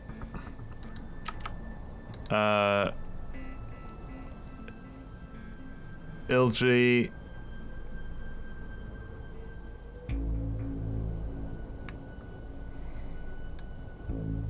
I think I would have preferred that roll for the hit dice.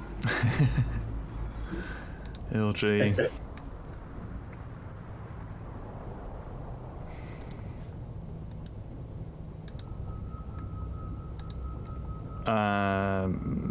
Yeah.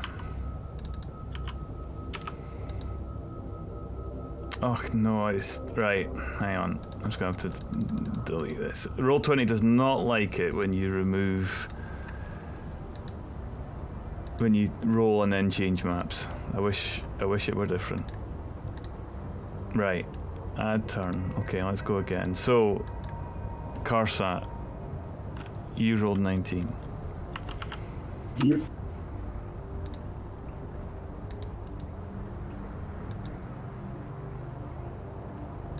Ildri rolled a 4.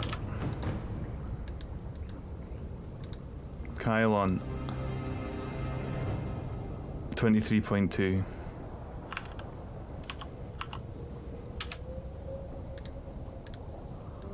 Adri 4.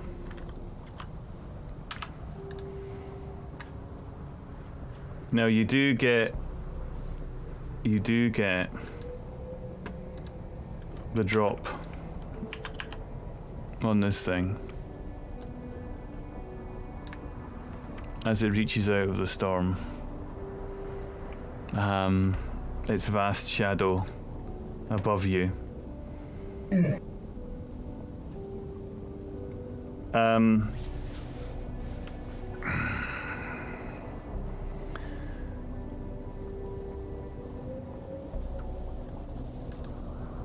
With the knowledge that you have, having watched this,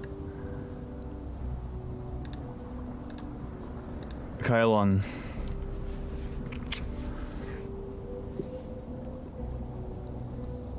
only Adri was prepared.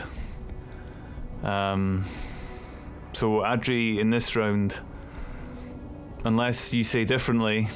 I'll take it if you've warned people and had that conversation, but you would be the one that would move first because you were prepared for it. But whether you actually preempted it, I don't know.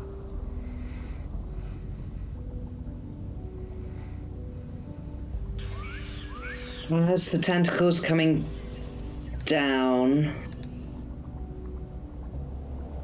she's going to send out a telepathic shout to the others of 2-step or fight.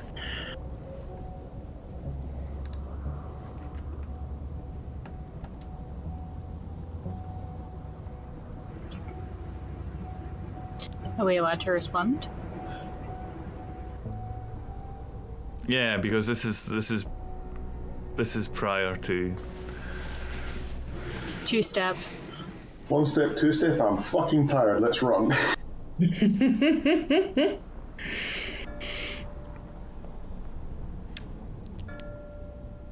Alrighty.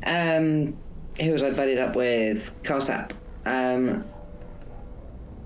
So I will grab hold of Carsat and I will hold my action to cast Thunderstep when I see Kylon casting Thunderstep as well.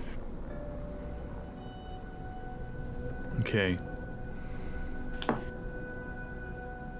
So you're standing as you were ready, waiting for the tentacle to come again. You're standing on the roof. The animals are moving around, making a hell of a racket, and you see the shadow approaching once again. And you reach out towards everybody, quickly gathering your thoughts, agreeing the tactics you're going to use. In a split second, via telepathy, you drop your held spell and you immediately refocus your attention as the shadow descends on you, reaches out 2 huge arms wrapped right round 2 of the beasts, and they just disappear back into the shadow as their screaming dissipates into the wind.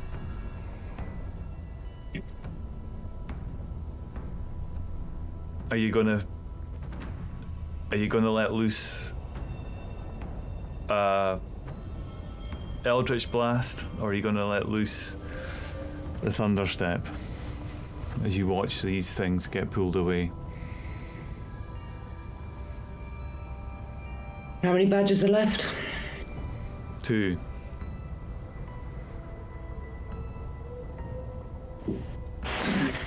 Or 1.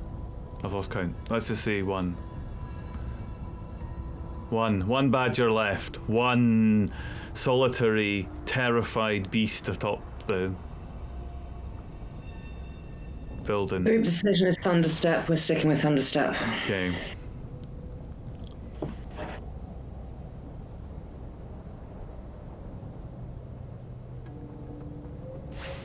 So, yeah, Adri's waiting for... Karsat, you're standing there. You hear this message in your head from Adri. Kylon, sorry, you're first up on the round. Kylon, you hear this message in your head. What do you do? Kylon's going to kind of reply, I think we could take it, but sure, let's go. And he will grab Ildre and cast Thunderstep.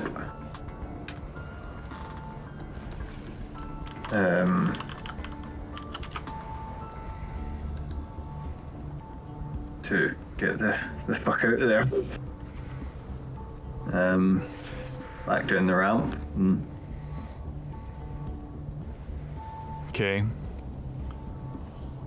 Yeah, I mean, even off the top of the building, you can see down in the flame to the front of the building and the entrance to the tunnel that you were on. So I mean, you could, in theory, just head straight back the way you came.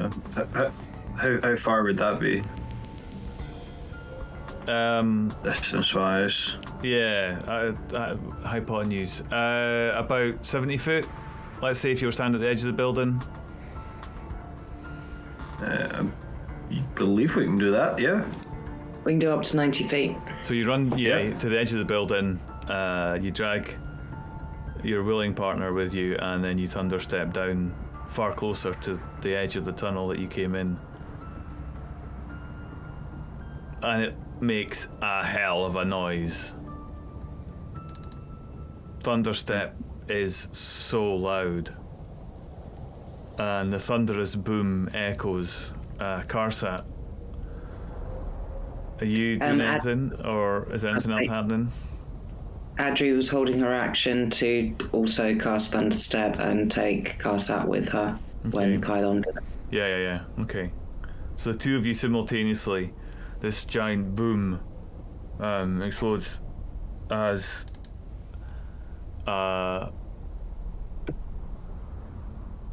what was your timing here? At the point of these tentacles reaching through the shadow coming in, is that what's triggered this? You just basically we just disappear variously off the top of the roof. Okay. And the two of you are, 4 of you rather, are back down on the ground. You're back on the sand and you're off the roof. The last beast of burden is left up there, and you watch as the shadow again descends. Would the tentacles have been anywhere near us or close enough to have what's the range? Would they have been within 10 feet of either of us? Not if you were at the edge of the building looking to jump down, no. If you were heading in the opposite direction. The top of the roof is relatively big. So yeah, you jump down, and as you're standing at the bottom, back next to where you came in, what do you do?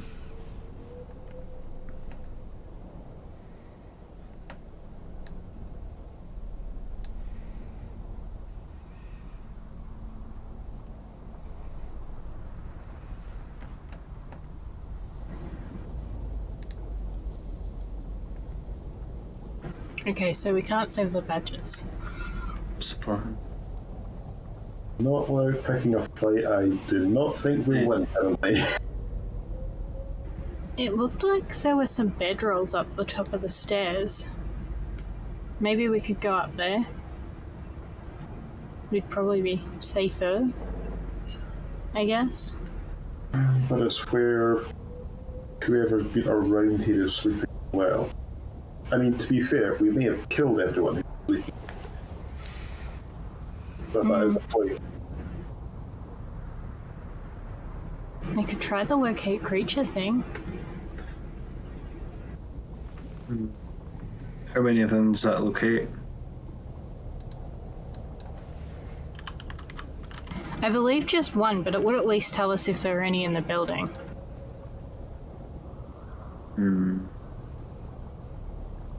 Not sure it's worth it for just one.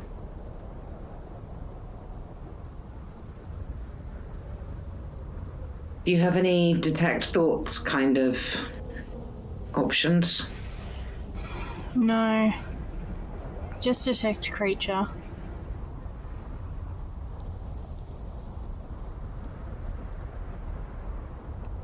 As you're talking, you look up and see this shadow once again descend.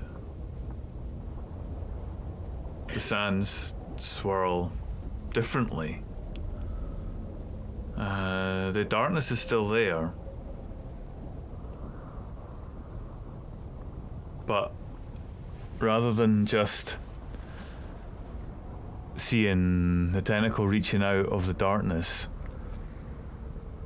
you see its entire face as its vast, huge jaw reaches down towards the roof and then retracts again back into the sand.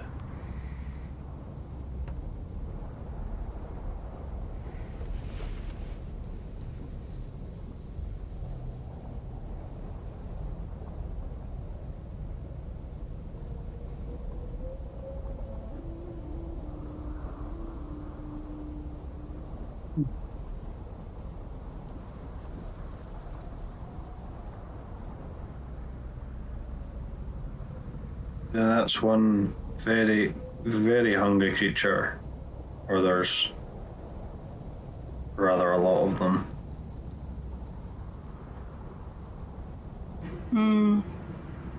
Hoping it's just one hungry. Although if it's big enough to eat all that, that's its own problem. If it's big enough to eat all of that, do we really want to get too close to it? I believe it's the job, unfortunately. Yeah. There were 2 bedrolls upstairs. And we killed 2 of those guys from the door. At the door. Given the pathway, do you think maybe they ran across?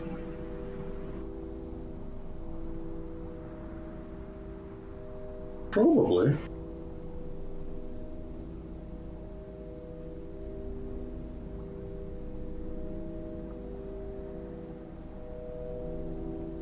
Were there any other rooms or connections beyond the ground floor, the ramp up to the sacrificial altar thing, and the place with the bedrolls. Were there any other rooms or doors leading off in this building? Or? What do you do? How do you find out? Are you going to walk around the building or investigate more? Yeah, I'll basically just go have a look about. If there's no one here, you can have a rest where those bedrolls are. So if nothing else, they probably put them in the safest place in the building. That sounds fair. You walk around the building alone? If anyone wants to come with me, I'm more than happy to have company. But failing that, yeah. Okay. Mildred will go with him. Yeah, two of you walk around. The back side of the building from where you came in, there are archways, and each of the archways has a gate over it. The gates are open, and inside looks like some stable of sorts. There's food, there's water in a trough, hay, grass, and water. Are they like horse-sized? Yeah, or well, they're sized? yeah, they're definitely large enough to hold the large beasts of burden that you saw up on the roof. There seems to be a sense of a stable about this place, but from what you've seen, also something of a feeding pit, a feeding pen. These beasts could only have existed for the purpose of feeding whatever it is that's riding in that storm.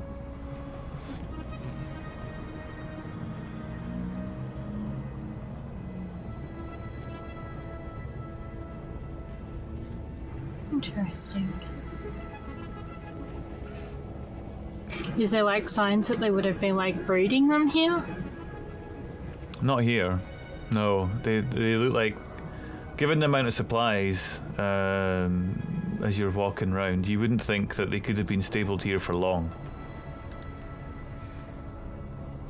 But clearly long enough.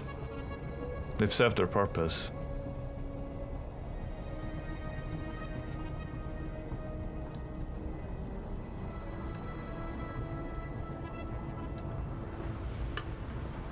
Okay. Should we find the others' cars out? Probably for the best. I think this might be the safest spot to have a rest for a while. But I think we can still scream at them inside our heads.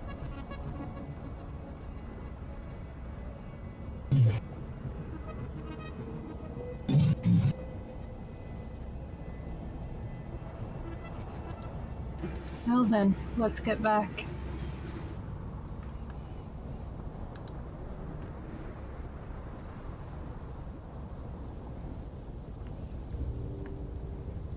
Yeah. Okay, so you get back round and head up into the whatever accounts for a small billet in this particular part of the Sea of Dust. The sound is incessant, never stops, but assuming that you're looking to find some rest, there's water, there's fire, you've got your supplies, you keep watch, but through the night,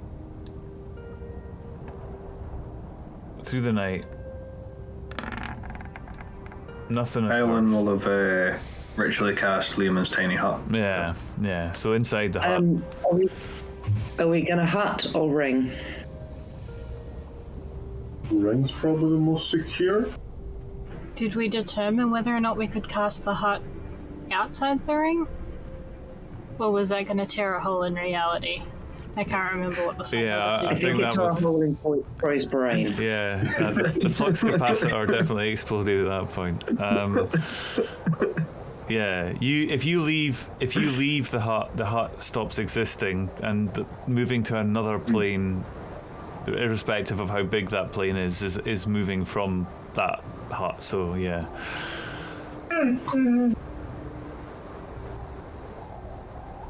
Okay. Ring that then? We can do ring? Sounds good. Good. Which Yeah, is nice place to hide it. yeah.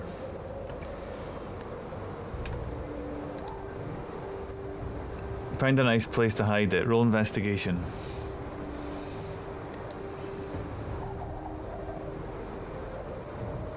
Okay, noted. 25. Okay, we'll take record of that.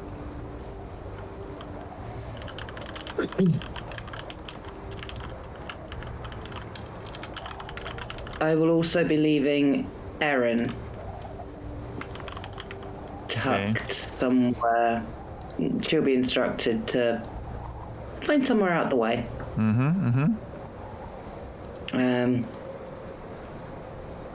But somewhere the ring is literally within shouting distance for her. So if she made a ruckus, it would be heard at the location the ring is at. Okay. All right. So with that in mind, you leave the winds behind.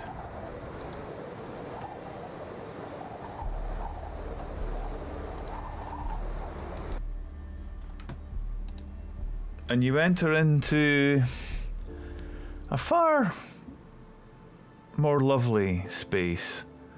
It's a library, a circular room, is it not? Yeah. Yeah. Inside. So it's kind of got a vibe, but it's kind of if you took a Victorian library, and this is very Victorian aesthetic because it's me, but if you took a library, an apothecary shop, and a greenhouse of like the Victorian orangery kind of style and smushed them together and stuck them in a room that's got a, what ridiculous number is it? A 20-foot radius. That's kind of what you got. Yeah. Lots of books, lots of weapons, lots of couches. Nice. Okay. And yeah, you find yourself there, and you make yourself a rest. You give yourself the opportunity to relax. It's still relatively early, but you recount some of the knowledge that you've gained and discuss the next steps. Yeah. If you want, I'll take second watch.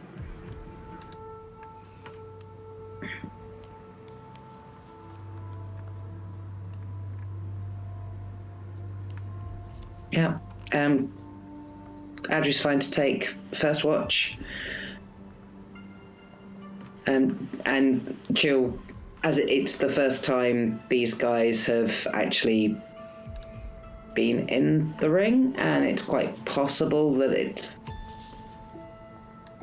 I don't know, what do you reckon? Would she have told them about it previously?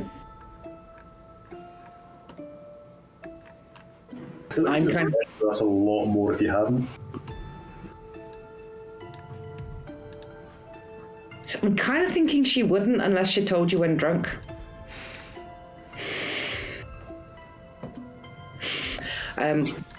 But she has been coming here every day for the last 20 years.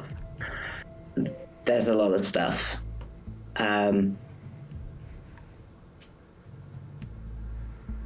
one of the odd thing, or one of the things with it, is anyone inside the room can hear what is going on in the space around the actual physical ring, as though they were where the ring was, which was, well, I was saying Erin would be within shouting distance. So whoever is keeping watch will have their regular hearing outside.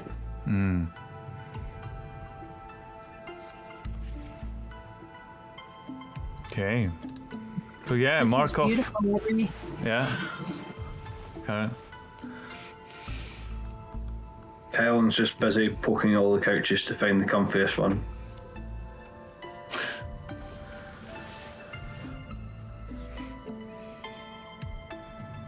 Ildry finds a spot that has the most plants in it and just sits cross-legged, ready to trance. Carter tries to scamper up to the top of the bookshelf and just sit on top of the shelves. Unless they go all the way to the ceiling, then they're just going to be hanging from one fuse. There's probably a Carsat-sized gap somewhere. If you've ever wondered, like, as characters, where exactly Adri has kept the stash of things from her slightly illicit thievery days, bingo. There's a lot of stuff. How do you move in here? It seems kind of full. It's not that full.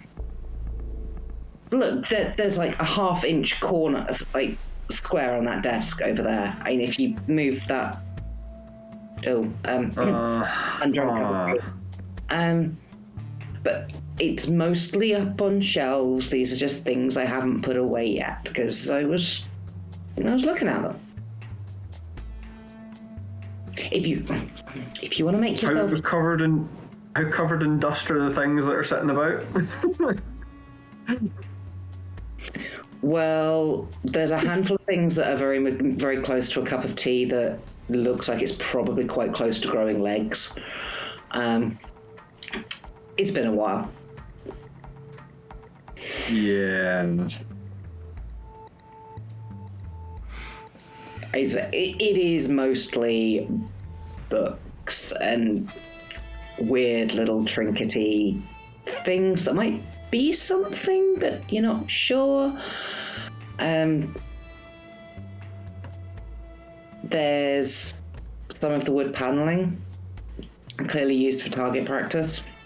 There's some broken arrows kind of sticking out of parts that there's some daggers that have been thrown in and are either too high up or too embedded for Adri to have been able to get out herself. So just hilts of things sticking out along with these broken arrows. Kyle and I'll go and remove those.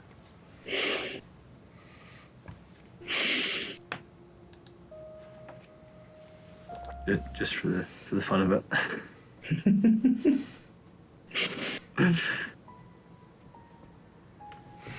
Uses it like one of those rock climbing things, like those fitness guys when they put the like poles in the. Pretty much. He's going to climb up using the daggers to get the daggers.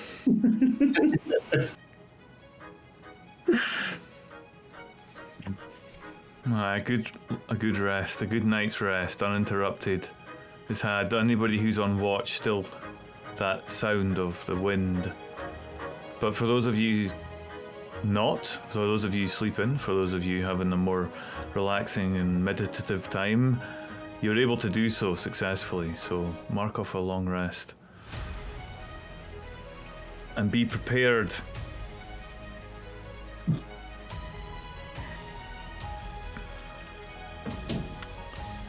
Yes.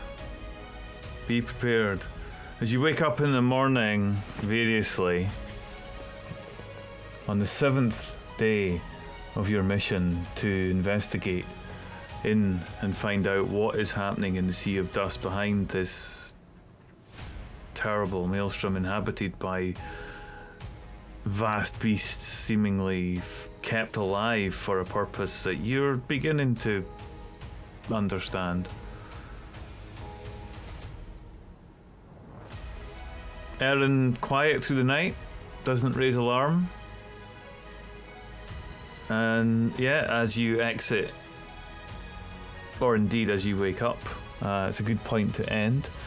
And next week we're going to be, assuming that you wish to carry on,